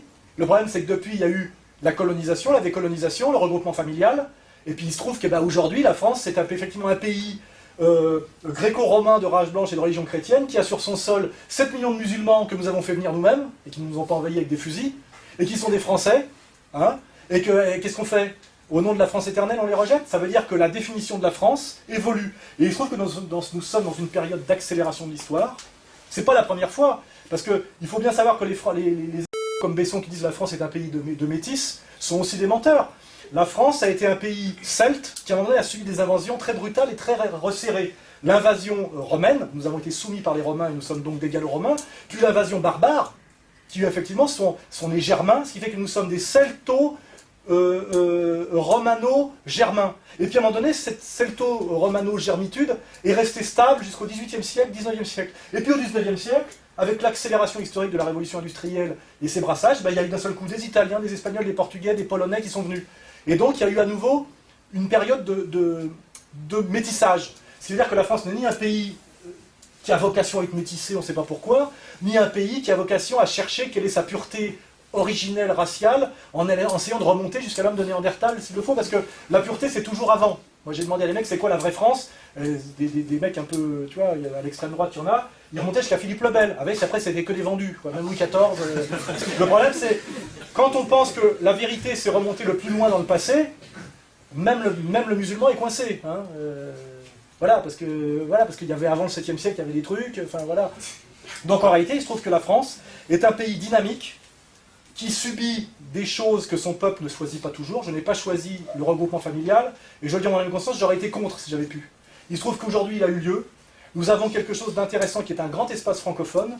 Nous avons sur notre territoire des millions de jeunes pleins d'énergie et de volonté qui vivent pour l'instant du RMI. Je serais très content qu'ils rejoignent les forces productives du pays, plutôt qu'on en fasse à la fin, qu'on mette des miradors et qu'on en fasse des eaux avec du RMI, de la drogue et des fusils mitrailleurs. Je veux dire, parce que simplement j'aime mon pays. Voilà. Et je ne dis pas que j'adore les musulmans et que j'adore qu'il y ait des noirs plein la France. Je dis que ces gens-là ne nous ont pas envahis militairement, c'est nous qui les avons fait venir, qui sont français, et qu'il faudrait être un mauvais patriote pour vouloir déclarer une guerre civile en France en pensant qu'on va revenir à la France blanche de... On peut choisir, ça peut être la France blanche du 19e siècle où il y a quand même des Polonais, des Espagnols et des Portugais, mais on peut, si on veut pas non plus des Polonais, et qu'on veut que des Auvergnats et je sais pas quoi, on peut revenir plus tôt, on peut même chasser les Bretons qui sont pas très, à l'époque n'étaient pas français. Moi je suis savoyard, je suis français après les Antillais, vous voyez. Donc c'est pour ça le problème de ça, à quel moment la France est pure, c'est une absurdité métaphysique. Ce qui ne veut pas dire, comme Besson, que la France a vocation à être une espèce de supermarché du métissage, où on fait venir le plus possible de nazes qui n'ont rien à faire ici, qui détestent la France, qui ne parlent pas la langue, et qui viennent ici pour se faire soigner grâce à la couverture, ce qui est en train de détruire la sécurité sociale. Voilà. Ça, c'est partir dans le n'importe quoi à la maison Snow. Voyez. Donc à un moment donné, simplement essayer de réfléchir intelligemment ce que c'est que la France, qu'est-ce qui nous est offert comme solution par rapport aux problèmes qu'on rencontre et que nous ne choisissons pas. Je n'ai pas choisi la France de la mixité actuelle, mais je vois que ça peut avoir il peut y avoir une issue positive et une issue négative à cette période. Et comme j'aime mon pays, je veux plutôt une issue positive que la destruction du pays. Et il y a des gens qui rêvent de la destruction de la France. Notamment, on parlait de l'impérialisme. L'impérialisme intéresse que la France ne soit pas un modèle alternatif ni un point de résistance. On voit comment de la première guerre du Golfe, de la deuxième guerre du Golfe, c'est la France qui a bloqué. Au moment de Maastricht, c'est la France qui a bloqué, et que la France est souvent un pays rebelle et un modèle civilisationnel alternatif, notamment au monde anglo-saxon, judéo-chrétien. Et d'ailleurs aussi une alternative au monde musulman. C'est vrai que s'il y a trois modèles aujourd'hui, on peut dire qu'il y a le monde anglo-saxon du capital et de la marchandise, il y a le monde musulman de la Houma, et puis il y a aussi l'universalisme français, qui était un truc qui a beaucoup marché, puisque toutes les nations, même y compris la nation algérienne, sont fondées sur le modèle français en réalité. Hein. On imite souvent C'est la dialectique de Hegel. Hein. Je crois que rien n'est impossible pour qui a de la bonne volonté. Et je ne crois pas, moi, qu'un musulman soit quelqu'un de mauvaise volonté, par définition. Sinon, il y aurait quelque chose une trahison de l'esprit. Et moi, je crois toujours à la supériorité de l'esprit de la foi sur la lettre de la foi, il me semble. Sinon on tombe dans le talmudisme. Hein. C'est-à-dire qu'un homme pieux, c'est un homme qui démontre son respect de la religion par la respectabilité qu'il déploie dans ses actes, et pas forcément parce qu'il a une meilleure courbure de l'échine quand il prie sur le tapis, et qu'on se dit quand même il a la tête un peu plus baissée que les autres. Ça, c'est ce que chez nous on appelle la tartufferie.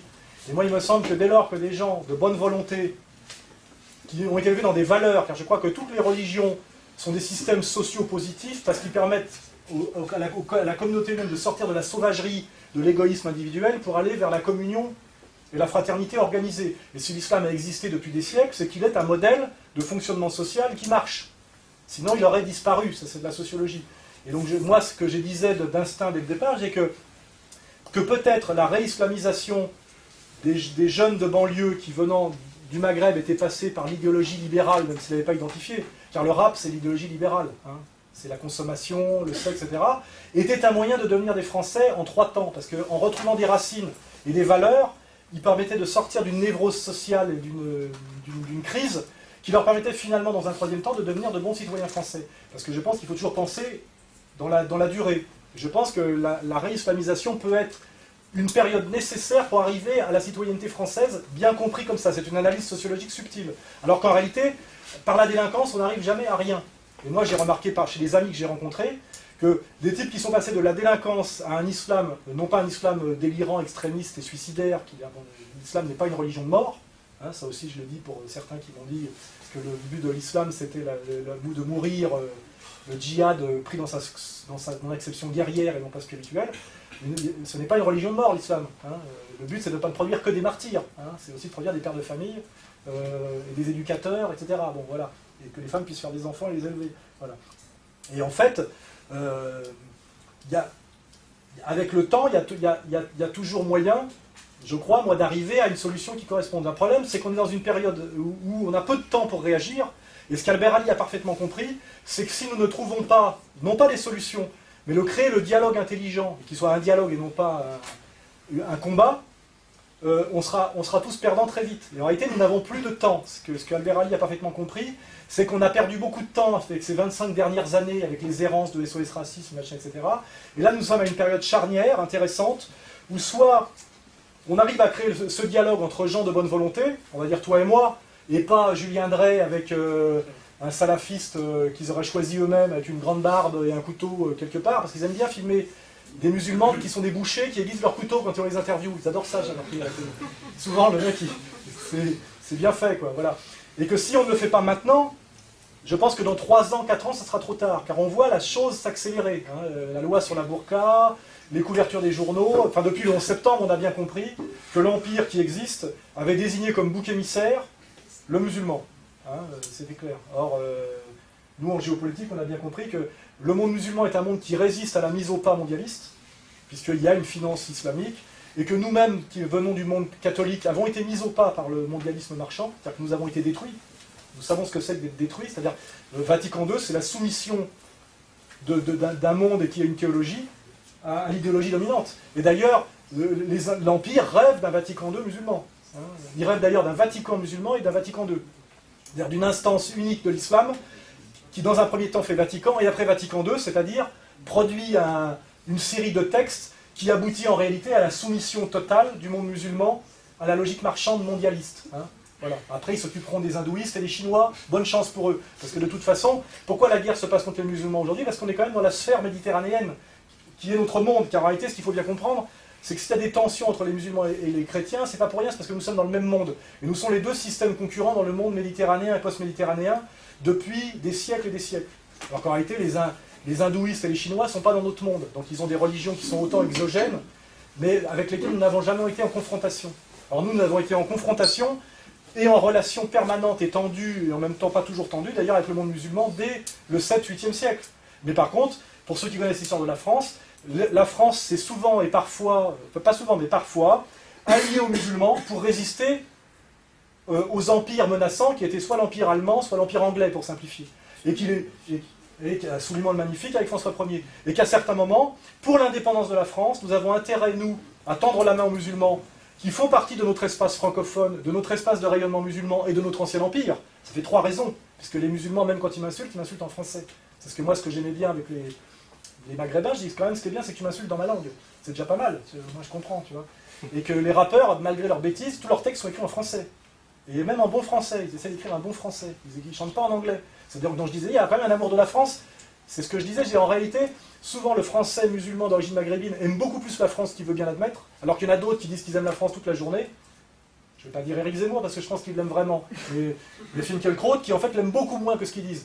Et moi, c'est ce que j'essaie de faire comprendre à les gens, c'est que finalement, les Français musulmans aiment beaucoup plus la France que ce qu'ils disent parce qu'il y a une espèce de pudeur qui fait qu'ils ne veulent pas le dire parce qu'on veut les obliger à le dire. Et qu'on ne t'obligera pas à embrasser le drapeau en t'appuyant sur la tête. Mais en réalité, les musulmans aiment la France quand on ne les oblige pas à l'aimer à coups de pompe dans le cul. Alors qu'il y a d'autres qui, soi-disant, adorent la France et même aujourd'hui qui sont d'ailleurs les seuls qui nous expliquent ce que c'est. C'est-à-dire le gouvernement Sarkozy, que ce soit les gauchistes de tout à l'heure, qui n'étaient d'ailleurs pas là, ou Sarkozy, c'est qu'ils communiquent quand même dans une haine de la France, qui est quand même le vrai point commun entre les trotskistes et les mondialistes de la finance. D'ailleurs, je vous ai expliqué tout à l'heure que les néoconservateurs étaient les anciens trotskistes. C'est une haine des nations, des peuples libres, et en France, alors une haine rabique de tout ce que la France est, qui pour eux est simplement la France coloniale, la France collabo, la France raciste. Or la France, c'est bien autre chose que ça.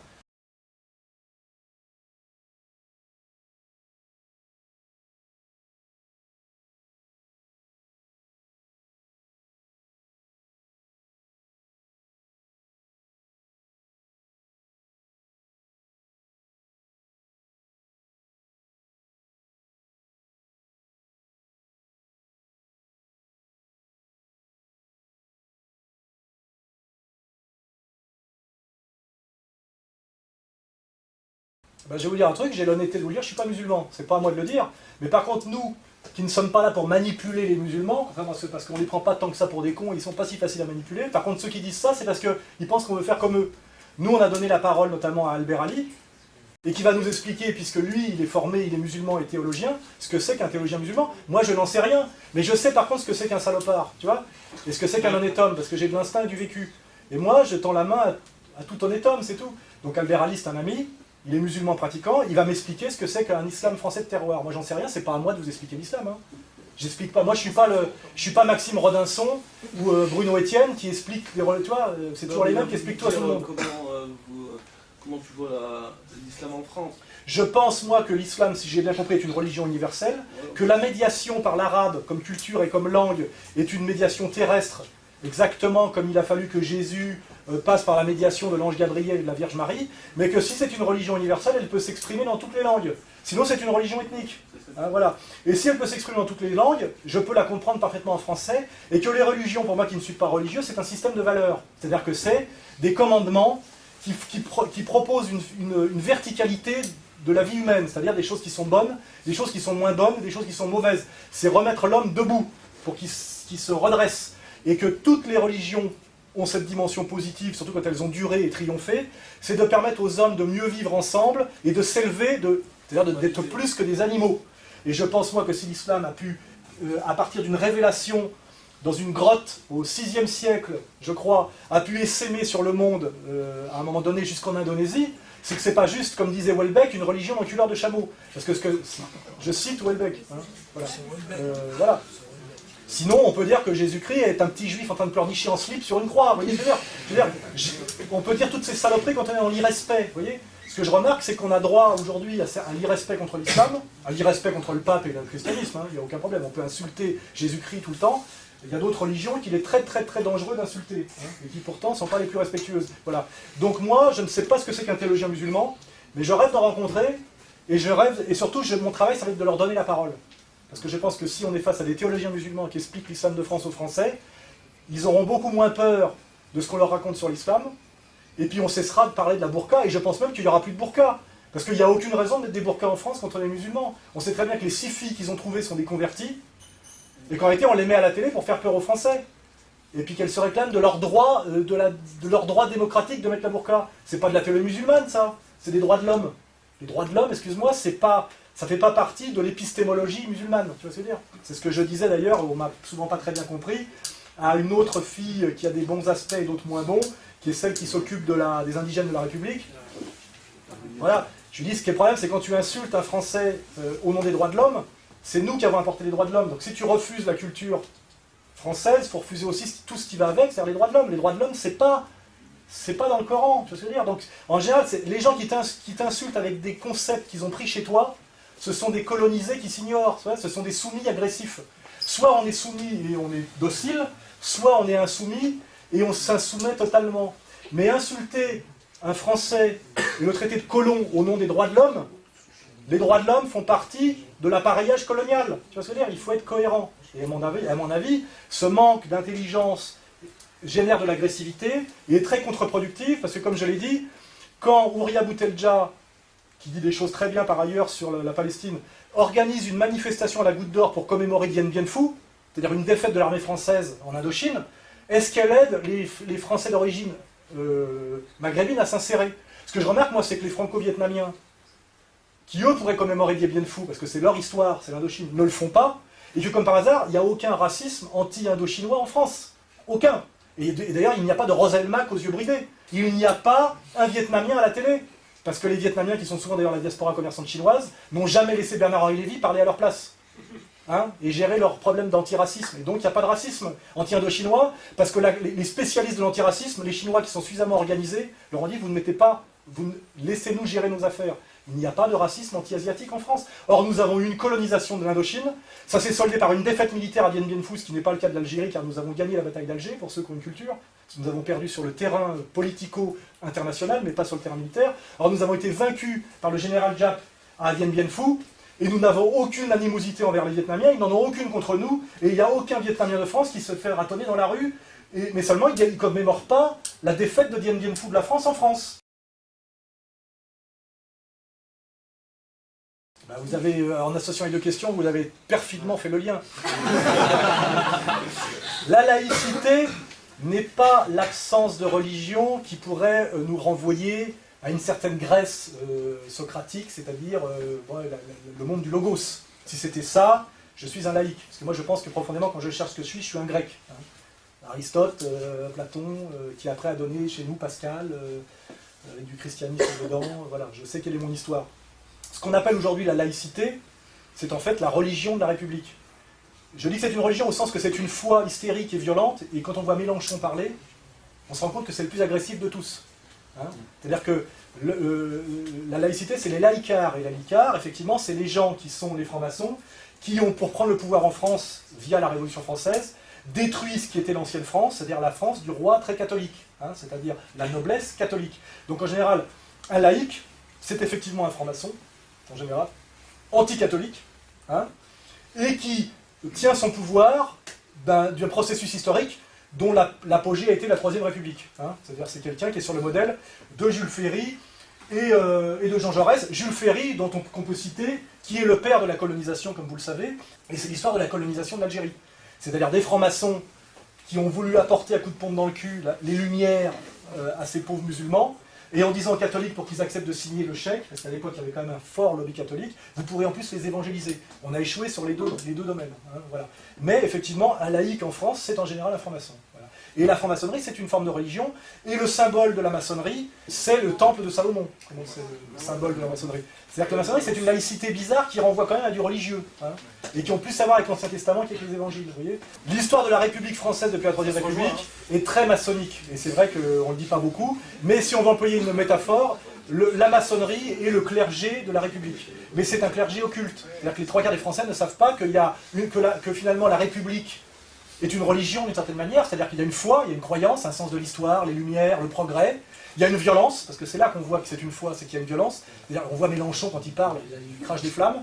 Alors, vraiment, la laïcité, c'est l'absence de toute foi et de tout fanatisme. Or, c'est un fanatique laïcard. Et d'ailleurs, son approche de la burqa est très très bête. Il dit, d'après les critères de la loi française, ce qui est d'ailleurs la loi maçonnique, il n'y a pas de problème de la burqa.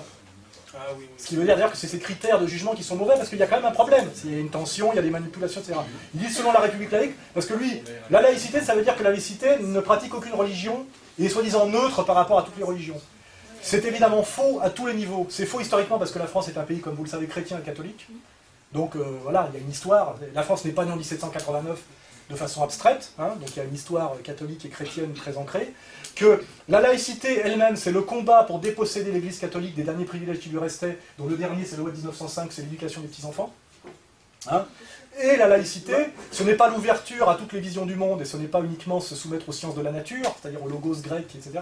C'est un système de valeurs conquérant et absolutiste, qui est en guerre pour une victoire totale, qui s'appelle les Lumières, les droits de l'homme, et l'idéologie du progrès. Et qui est quand même, je dois l'admettre, même si c'est ce dans quoi j'ai été élevé, et ce contre quoi je ne suis pas en lutte d'ailleurs, ce qui a produit le plus de meurtres de masse de toute l'histoire du monde. Hein. On a exterminé de plus grand nombre de gens sur Terre, et d'ailleurs des blancs chrétiens, hein, au nom de l'idéologie des Lumières. Hein. C'est ce qui a produit le plus de violence. Les musulmans n'ont pas tué le 10e de ce qu'ont tué les héritiers des Lumières, c'est-à-dire les francs-maçons français, allemands, anglais, etc. Hein, voilà, donc c'est clair. Donc il y a une incroyable arrogance des droits de l'homme aujourd'hui, car les droits de l'homme, effectivement, c'est cette religion, ça s'appelle comme ça, hein, cette religion maçonnique, etc., ça s'appelle les droits de l'homme. On a tué énormément de gens dans les droits de l'homme, aujourd'hui ce sont dans les droits de l'homme qu'on martyrise les Afghans, que les Pakistanais, ça a déjà commencé, et les Irakiens, etc. Voilà. Donc il y a une incroyable arrogance, incroyable malhonnêteté, et malheureusement une incroyable stupidité chez les instits et tous ces gens-là, et l'alcoolique qui a refusé de me serrer la main tout à l'heure. Celui, je pense qu'il est même plus marxiste, il n'a pas le niveau, parce qu'il faut dire Marx, c'est du haut niveau. Hein. Il n'a pas le niveau, j'ai vu à sa truffe, il sait pas. Donc lui, par contre, il doit être dans les droits de l'homme. Hein. Et il n'y a rien de plus éloigné, d'ailleurs, pour ceux qui ont la culture, que le marxisme et les droits de l'homme. Hein. Les droits de l'homme, c'est l'enculade bourgeoise. Hein. Je crois que c'est comment il s'appelait, Anatole France qui disait les droits de l'homme, c'est la liberté de tous les hommes, milliardaires ou clochards, de dormir sous les ponts. Je fais partie d'un collectif, je suis obligé de l'assumer, et ça s'appelle le destin de l'homme, c'est-à-dire que je suis français de naissance, je suis obligé d'assumer ma francité même face à toi, tu vois, parce que malheureusement, quand on dit les Français, vous nous avez... Quand un Algérien me dit vous nous avez, il me parle à moi, il me dit vous nous aussi. Moi, j'ai jamais fait la colonisation. Non, mais je suis bien obligé de porter ce nous français collectif. Ça s'appelle de la sociologie, ça s'appelle de l'anthropologie, c'est comme ça la vie. C'est-à-dire que les Allemands, quand il y a un juif qui rencontre un Allemand, il fait vous nous avez persécuté. L'Allemand il dit moi je suis né en 1964, j'ai jamais rien fait, etc. C'est quand même comme ça parce qu'il continue à payer l'Allemand, hein, faut le savoir. Hein, il continue à payer. Voilà, donc le nous collectif est quelque chose qui existe en sociologie. Et nous devons en tenir compte car c'est une réalité. Il y a des nous, des vous et des ils. Il y a les Français. Et il y a effectivement les Français de souche. Alors il y a plusieurs d'ailleurs degrés. Il y a les Français plus récents. Il est évident que quand on est un Français que depuis les années 60 et qu'on est de religion musulmane et qu'on arrive du Maghreb, effectivement, c'est un degré de francité plus frais, plus récent, comme une peinture qui n'est pas encore sèche, plus fragile, qu'un type dont la famille remonte au XIVe siècle français, qui a fait les croisades. C'est une évidence. Mais c'est une évidence que si moi je disais demain, comme certains, j'adore le Sénégal, ça fait 30 ans que je vis au Sénégal, je suis sénégalais, il y aurait peut-être un Sénégalais de souche pour me dire, tu n'es pas tout à fait totalement aussi sénégalais que moi, et moi j'aurais l'humilité de lui dire, bien sûr, mais j'aime ce pays. Moi je vis au Pays Basque, je ne donne pas des leçons de basquitude aux Basques, parce que sinon ils me pètent la gueule, parce que les Basques, c'est comme les Corses, hein. Ils n'aiment pas que les étrangers leur donnent des leçons. Or en France, on est dans un pays étrange où il y a une communauté de gens qui se prétendent d'ailleurs, quand ça les arrange, israéliens, etc., qui nous expliquent que c'est que la France, toute la journée. Voilà. Moi je dis, c'est pas eux de nous expliquer ce que c'est que la France, ce qui ne veut pas dire que la France n'existe pas, ce qui ne veut pas dire qu'on ne peut pas tous être français. Je pense qu'être français déjà c'est aimer la France, et on a envie de l'aimer. Et l'aimer pour de bonnes raisons, c'est-à-dire, c'est mon pays, il y a des choses bien dans ce pays, j'en fais partie. Moi pourquoi j'aime la France? Parce que quand je regarde une équipe de sport jouer, que c'est l'équipe de France, j'ai envie qu'elle gagne et je suis un peu malheureux quand elle perd. C'est assez con, quelque part. Mais je suis quand même comme ça. Et quand je vois l'équipe de handball gagner, et que je vois que le jeu à la française est l'addition d'un joueur croate, d'un joueur antillais, etc. Et je me dis, nous on a ce génie-là, les Français, c'est qu'on est capable de faire de n'importe qui vient de nulle part, un bon Français en une génération. On est un des seuls pays à y arriver. Hein. Un Anglais, tu ne deviens jamais Anglais. Les Anglais sont communautaires, tu peux porter la burqa en Angleterre, mais tu resteras toujours un musulman pakistanais qui vit en Angleterre. Tu ne verras jamais un Anglais. Nous, on a ce défaut qui est notre qualité, c'est qu'on a envie que tout le monde devienne français. Et c'est une définition assez ouverte. Tu vois, mais ça passe quand même par l'amour du pays. Voilà, c'est des mecs qui mouillent, ça s'appelle aimer le drapeau. Quoi, je veux dire, voilà. Et moi, je n'aime pas trop les gens qui disent moi je suis en France, j'en ai rien à foutre, j'aime pas ce pays, c'est de la merde, etc. Je me dis, plus il y aura de gens comme ça, moins ça marchera, c'est tout. Et ça... Bien sûr, c'est une vérité. Mais moi, je ne suis pas... Besançon, il adore ça, lui. Il les préfère. Hein. Il préfère les types... L'autre jour, t'as vu, sur l'identité française, il y avait une réunion. Il y a des mecs qui sont venus, des petits gauchistes français, d'ailleurs blancs, parce qu'en général c'est les plus blancs, les plus français qui détestent le plus la France, et ils se sont mis à faire semblant de vomir parce qu'il y avait un débat sur l'identité nationale. Et c'est Farid Smaï qui a dit, moi je vous dis, voilà, la France, quand les touristes chinois ils viennent, ils visitent les châteaux de la Loire. Et ça s'appelle le génie français, ça existe. La France est un long processus qui remonte quand même au baptême de Clovis. C'est pas un pays récent, la France, c'est un vieux pays, c'est un des plus vieux pays du monde méditerranéen. Et c'est un pays qui rencontre en ce moment des turbulences violentes, notamment liées à des violences qui sont liées au mondialisme. Parce que même de toute façon, l'immigration dont on parle, qui a été une immigration incontrôlée et mal faite, c'est déjà pour des raisons de capital. C'est M. Bouygues qui disait « Je veux des ouvriers pas chers et je veux qu'ils viennent avec leur famille, donc au lieu d'envoyer l'argent au bled, ils le dépensent ici. » Tu vois ce que je veux dire? Donc, c'est pour ça que je dis que la malhonnêteté, elle a été déjà qu'il n'y a jamais eu d'invasion de la France. Il y a eu un projet patronal, donc jamais choisi par le peuple, mais par les gens, pour des raisons d'argent, et aussi pour des raisons de domination. Parce que malheureusement, on le voit, un peuple métissé est beaucoup plus facile à dominer qu'un peuple ethniquement cohérent. Le vrai problème du métissage, qui est un processus de destruction, il faut le savoir, car le métissage, ce n'est pas le meilleur du Maghreb qui s'allie au meilleur de la France, c'est la destruction de la culture française, de la culture maghrébine, par le mondialisme. Car quand un métis en banlieue, c'est quoi? Ce qu'on appelle le métissage, c'est un type en survêtement, con comme un balai. Si c'était le meilleur de la France et le meilleur de l'Algérie, ça donnerait ce qu'on appelle le jazz Miles Davis, c'est-à-dire le meilleur de l'Afrique, le meilleur de la liturgie protestante et le meilleur de la musique de Bach, ça donne le jazz. Là, c'est ce qu'on appelle réellement du métissage au sens positif. En réalité, ce qu'on appelle le métissage, c'est le melting pot. Le melting pot, c'est la mise en confrontation de deux civilisations par un tiers manipulateur dans le but de les détruire toutes les deux. Et quand tu mets un Maghrébin et un Français en banlieue, tu produis pas un Maghrébo-Français. Tu produis un con de sous-prolétaire noir américain des ghettos. C'est pas pour rien que l'Empire mondialiste s'est attaqué au peuple serbe dans les Balkans, car c'était le peuple le plus rétif à la domination. C'est un peuple de guerriers virils qui ne se n'est jamais soumis à personne. Et ils se sont dit, ceux-là, il faut qu'on se les paye. Et le même Empire mondialiste s'est dit, il faut qu'on se paye la France, parce que la France, ça résiste. C'est un truc qui sait dire non à certains moments. Et qui sait dire non avec tout le monde, c'est ça que je veux dire, attention, je veux dire, qui peut dire non avec des Antillais, des Algériens, etc. Mais c'est un modèle d'insoumission relative par rapport à la logique impériale. Et aujourd'hui, Sarkozy a été financé et élu pour mettre la France à genoux. Et non seulement la mettre à genoux, mais nous opposer, au lieu qu'on s'en prenne à l'Empire qui nous a mis à genoux, qu'en plus on s'engueule entre nous. C'est pour ça que moi je refuse l'engueulade que vous êtes capable de voir créer, car c'est le piège absolu. On ne veut pas s'engueuler, mais il y a combien de Français dans la salle? Levez la main, tous les Français. Les Français. Les Français. On est tous Français. Et de toute façon, moi je m'en fous, je suis pas français de souche, je suis savoyard et même à moitié suisse. Je m'en fous, j'aime la France. Et je m'intéresse, comme je m'intéresse aux jeux à la française en football ou aux jeux à la française en handball, je sais que la France produit un jeu spécifique, une manière spécifique qui est liée à sa langue, à sa manière, etc. Ça peut être aussi, il y a un défaut français, il y a une médiocrité française, et il y a aussi un génie français. Moi, ce qui m'intéresse, parce que je suis un patriote français, c'est de défendre coûte que coûte le génie français, avec tous ceux qui veulent bien participer, et j'ai bien identifié qui voulait détruire le génie français, et qui voulait y participer. Et je pense que les gens qui sont là ce soir, c'est qu'ils ont compris déjà ce piège. Mais je n'aurais pas dit que vous deviez vous lever avec le drapeau, personne ne met de drapeau aujourd'hui. Simplement, je dis, ceux qui vont élever à haïr la France, à cracher à la gueule aux petits Français avec qui vous vivez dans les cités, etc., nous ont tous manipulés. Ils nous poussent à la guerre civile. Maintenant, après vous avoir dit, vous êtes des génies, vous les métis, c'est Yannick Noir, vous les Noirs, vous êtes géniaux, vous dansez bien, vous jouez bien au football, vous les Maghrébins, vous êtes les victimes de tous les racismes, les méchants Français, la guerre d'Algérie, etc. Ils vous ont pendant 20 ans dit que vous étiez les rois du pétrole, et nous, des ordures, les Français de souche, hein, le sous-chien, comme on dit.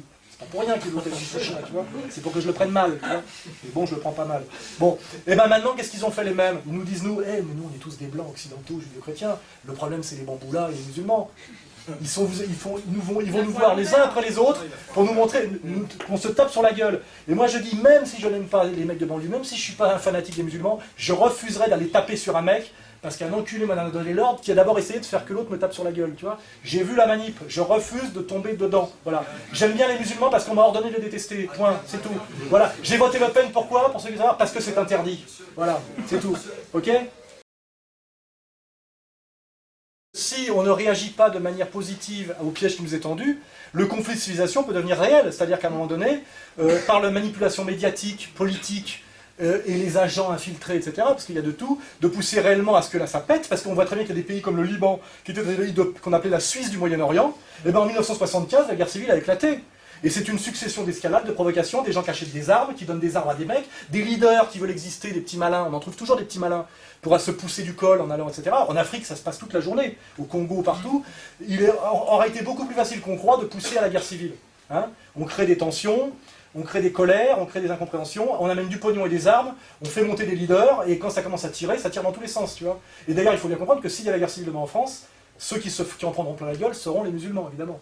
Parce qu'il ne faut pas oublier que l'armée française, ça existe, la violence de la France, elle sait aussi s'exprimer parfois, et que les gens qui te disent de toute façon on va se les payer, les fromages, etc., vous voyez bien que là, les CRS, c'est des gentils, c'est des Gaulois, mais le jour où on aura préparé l'esprit des gens par un travail médiatico, etc., à ce qu'ils admettent la pacification des banlieues par la violence, et c'est à ça quelque part qu'on peut amener, parce qu'il faut amener les opinions publiques à l'admettre, cette pacification se fera très bien par les armes, très violemment et très vite. Hein.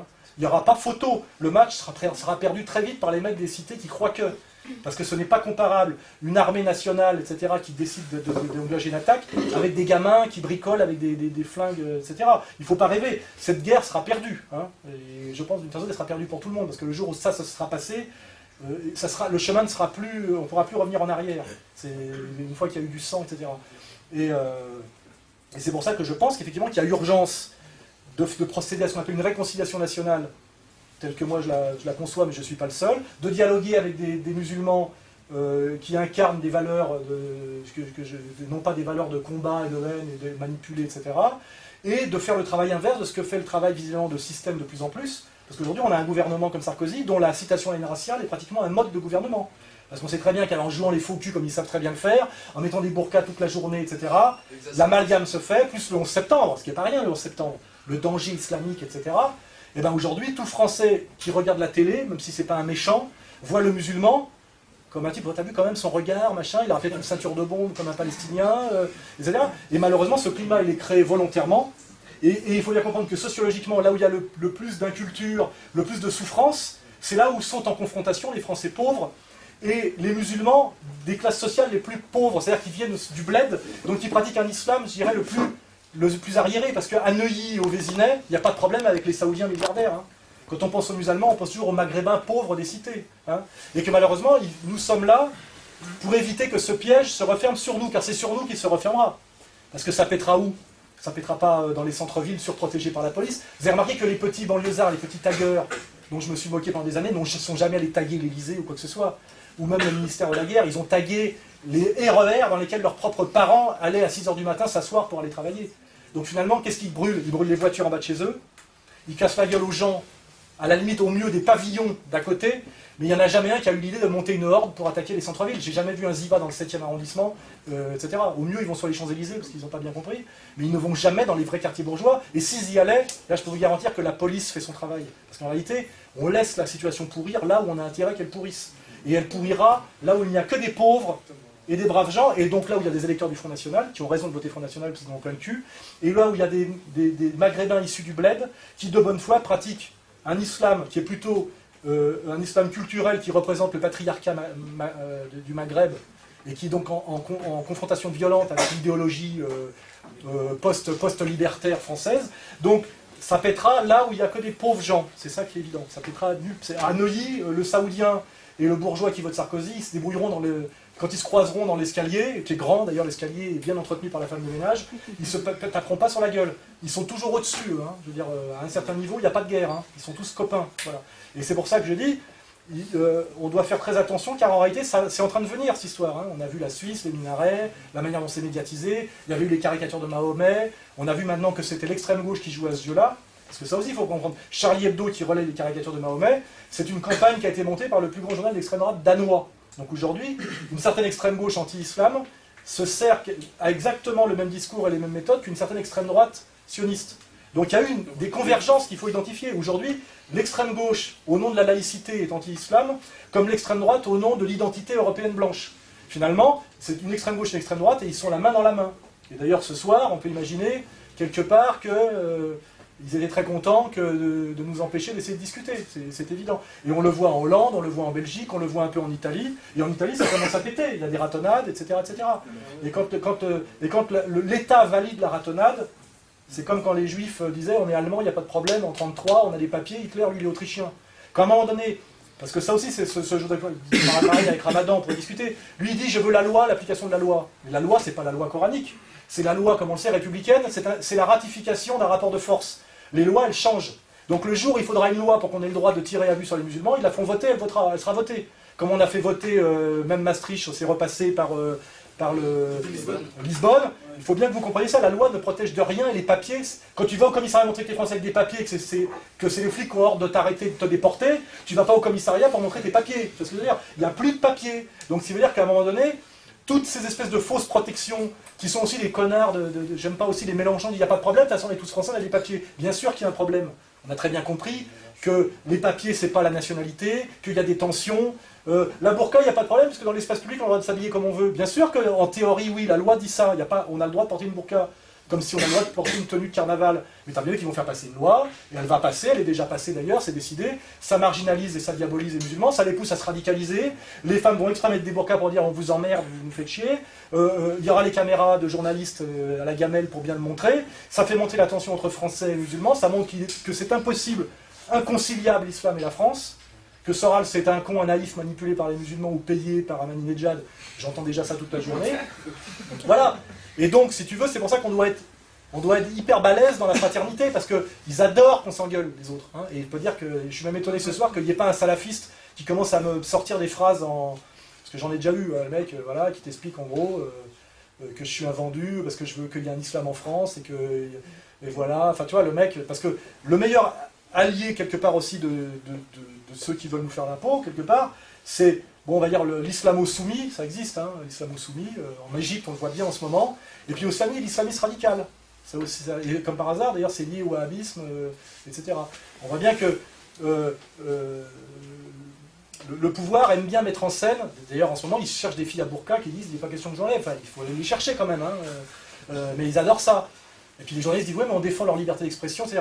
Le but, c'est de faire monter la tension, de faire peur aux Français, de dire, vous voyez bien les musulmans, mais c'est impossible, Français musulmans, ça n'a rien à voir, etc. Et jamais on vous montrera tous ces musulmans que je rencontre, qui sont des Français, qui ont bac+8, qui pratiquent un islam sincère et discret, et qui leur permet d'ailleurs, qui leur a permis de sortir de tous les pièges que leur avait tendus la soi-disant immigration géniale de la France, parce que la vérité sociologique, c'est ceux qui s'en sortent le mieux en France, issus des quartiers, sont les musulmans. Il est en train d'émerger de l'islam de France une bourgeoisie. Et c'est pour ça aussi que les autres veulent se les payer. Parce que demain, les musulmans éliront leurs propres représentants, auront leurs propres journalistes, leurs propres médias, leurs propres télés. Et si aujourd'hui les musulmans sont montrés du doigt par une certaine communauté hostile, c'est parce que s'ils ne les baisent pas tout de suite, dans 10 ans, ce n'est plus les cousins qui vous donneront des ordres. Les musulmans sont de banlieue, ceux qui s'en sortent le mieux, qui sont en train de faire émerger une bourgeoisie, et donc qui sont capables de créer de l'emploi pour eux-mêmes, de produire leurs propres médias, et qui demain produiront leurs propres imams, on est d'accord. Et ce jour-là, ils ne se laisseront plus manipuler. Et le jour où ils ne seront plus manipulés, il y en a qui s'inquiètent, parce qu'ils aimaient bien pousser le français de souche contre le musulman. Et ça se joue en ce moment. Ça se joue en ce moment, parce que dans 10 ans, vous aurez gagné. Plus personne, ça sera comme les Vietnamiens, plus personne vous expliquera ce que c'est que l'histoire de la colonisation, comment on doit comprendre le Coran, qui est-ce qu'on invite à la télé, parce qu'on a bien vu quand même que on vérifie qu'une communauté est dominée, parce que c'est jamais elle qui choisit qui elle va envoyer à la télé pour parler en son nom. Hein, qu'est-ce que vous avez eu jusqu'à présent? Malik Bouti, Harlem Désir. Il y a eu aussi un autre aussi qui était venu, moi des Tifaoui là. Oui, d'accord. Jamais vous n'avez eu droit à avoir un représentant. Le seul qui tient à peu près la route, c'est Tariq Ramadan. Malheureusement, il est égyptien suisse, il n'est pas français. Il y a 6 ou 7 millions de Français musulmans, tu l'as dit. On ne peut pas trouver un Français musulman pour parler de ce que c'est que l'islam à la télé. Jamais il y en a eu. C'est sélectionne, c'est fait exprès. C'est ce que je suis en train de dire. Oui, voilà. Combien de temps vous allez tolérer ça encore? Et je pense que plus cette communauté musulmane se structurera de manière intelligente et comprendra qui sont ses ennemis et arrêtera de tomber dans les pièges de déclaration de guerre à la France de souche, etc. Ce que malheureusement fait beaucoup Ouria Boutelja, qui a un pied dans le trotskisme et un pied dans le FLN, parce que je sais exactement pourquoi elle fait ça, parce que si elle ne faisait pas ça, elle ne passerait pas à la télé. Mais malheureusement, elle fait du tort aux gens qu'elle prétend défendre. Parce que quand on commémore la défaite de Dien Bien Phu à la Goutte d'Or, alors que les Vietnamiens, eux, ne la commémorent pas, tu vois, les Français, ils voient... Est-ce qu'elle a conscience de ce qu'elle fait en fait? Ben, il faut lui poser la question à elle. Ouais. À moitié-moitié. Qu'est-ce que Besançon a conscience Ah quand si, il... non mais Besançon, oui. Non mais d'accord, mais Ouria, j'ai essayé de lui... J'ai parlé déjà avec elle, je dis, mais est-ce que franchement tu crois que c'est pas contre-productif ce que tu fais, tu vois, de traiter les Français de sous-chiens? Ben, sa réponse c'est... elle répond pas. Voilà. Mais, voilà. Mais c'est ça, j'ai dit, il y a moyen de faire mieux, quoi, voilà. Mais c'est pas moi qui vais le faire, moi je ne vais pas vous expliquer ce que c'est que l'islam, et c'est pas moi qui vais choisir votre représentant. Mais je verrai bien le jour où je vois un type qui représente les musulmans de France, et qui a le niveau. Je me dis, enfin, un mec qui a le niveau. Pour l'instant, je vois qu'on n'en est pas là, et je sais pourquoi on n'en est pas là, parce que c'est pas vous qui les choisissez, les représentants. Alors à un moment donné, il va enfin falloir que vous passiez de l'indigénat au respect. Parce que le maire là, de Vaux-en-Velin, il vous traite comme de la merde. Hein. Ce soir, il vous a interdit de discuter avec moi. Pourquoi vous êtes en difficulté aujourd'hui? Je vais finir là-dessus. Parce que on vous a tellement appris à dire merde à la France par le rap, le machin, on amalgame tout hein, aujourd'hui. Le mec qui dit un arabe, un noir, un machin, pour eux ils appellent ça les boucaques, n'importe quoi, enfin les banlieues. Ils mélangent les Antillais, les Africains, les animistes, les musulmans, les Marocains, les Algériens, ils en ont rien à foutre. Pour eux c'est le peuple des banlieues, hein, vous êtes gris, voilà. Et c'est le gris, mais oui c'est comme ça, le gris c'est celui qui a dit la France c'est de la merde, je la baise, tu vois, nique ta mère. Et les Français malheureusement ils ont entendu ça pendant 20 ans. Et tous ceux qui n'ont pas dit ça, on leur a jamais donné la parole. Mais par contre, un Joe Star, on lui a donné le micro toutes les semaines. Donc on a une pente à remonter. Vous, pour que les Français comprennent que vous n'êtes pas simplement des gris qui disaient je nique la France. Et moi, pour qu'on ne me traite pas de traître, quand je dis aux Français de souche, je connais des tas de types de banlieues qui sont des mecs super, c'est des super Français, c'est une chance. Effectivement, c'est une chance pour la France, ceux-là. Parce qu'ils ont vraiment envie en plus de tout défoncer, comme tu le disais. Ils ont envie de bosser, ils sont malins, ils ont de l'énergie, c'est des forces vives. Leur filer le RMI et le chichon, c'est pas la bonne solution. Mais pour ça, il faut qu'on le fasse ensemble. Parce que sinon, moi, on me traite de traître et de naïf ou de vendu. Enfin, toi, on dit vous êtes un naïf ou un vendu. Et puis quand j'ai dit mais non, il y a lui, il dit oui, mais lui c'est un marginal, lui il est bien, mais les autres non, tu vois. Donc effectivement, c'est un travail qu'on ne peut faire qu'ensemble, où chacun fait sa part de boulot, mais que si on ne le fait pas ensemble, fraternellement, dans un respect qui n'est pas non plus une soumission ni d'un côté ni de l'autre, hein, on l'aura tous dans le baba. Chaque fois que je fais des réunions comme ça, bon là c'était sur l'islam, mais de toute façon on arrive souvent à ce sujet-là, voilà. Et moi j'ai un public assez mixte, on va dire, ça se passe toujours très bien, parce que même s'il y a 2-3 fois, tu vois, un petit truc, il n'y a jamais eu de bagarre. Et moi j'ai fait des réunions Front National et des banlieues, ça se passe très bien quand on peut parler en direct. L'autre problème c'est toujours les manipulations.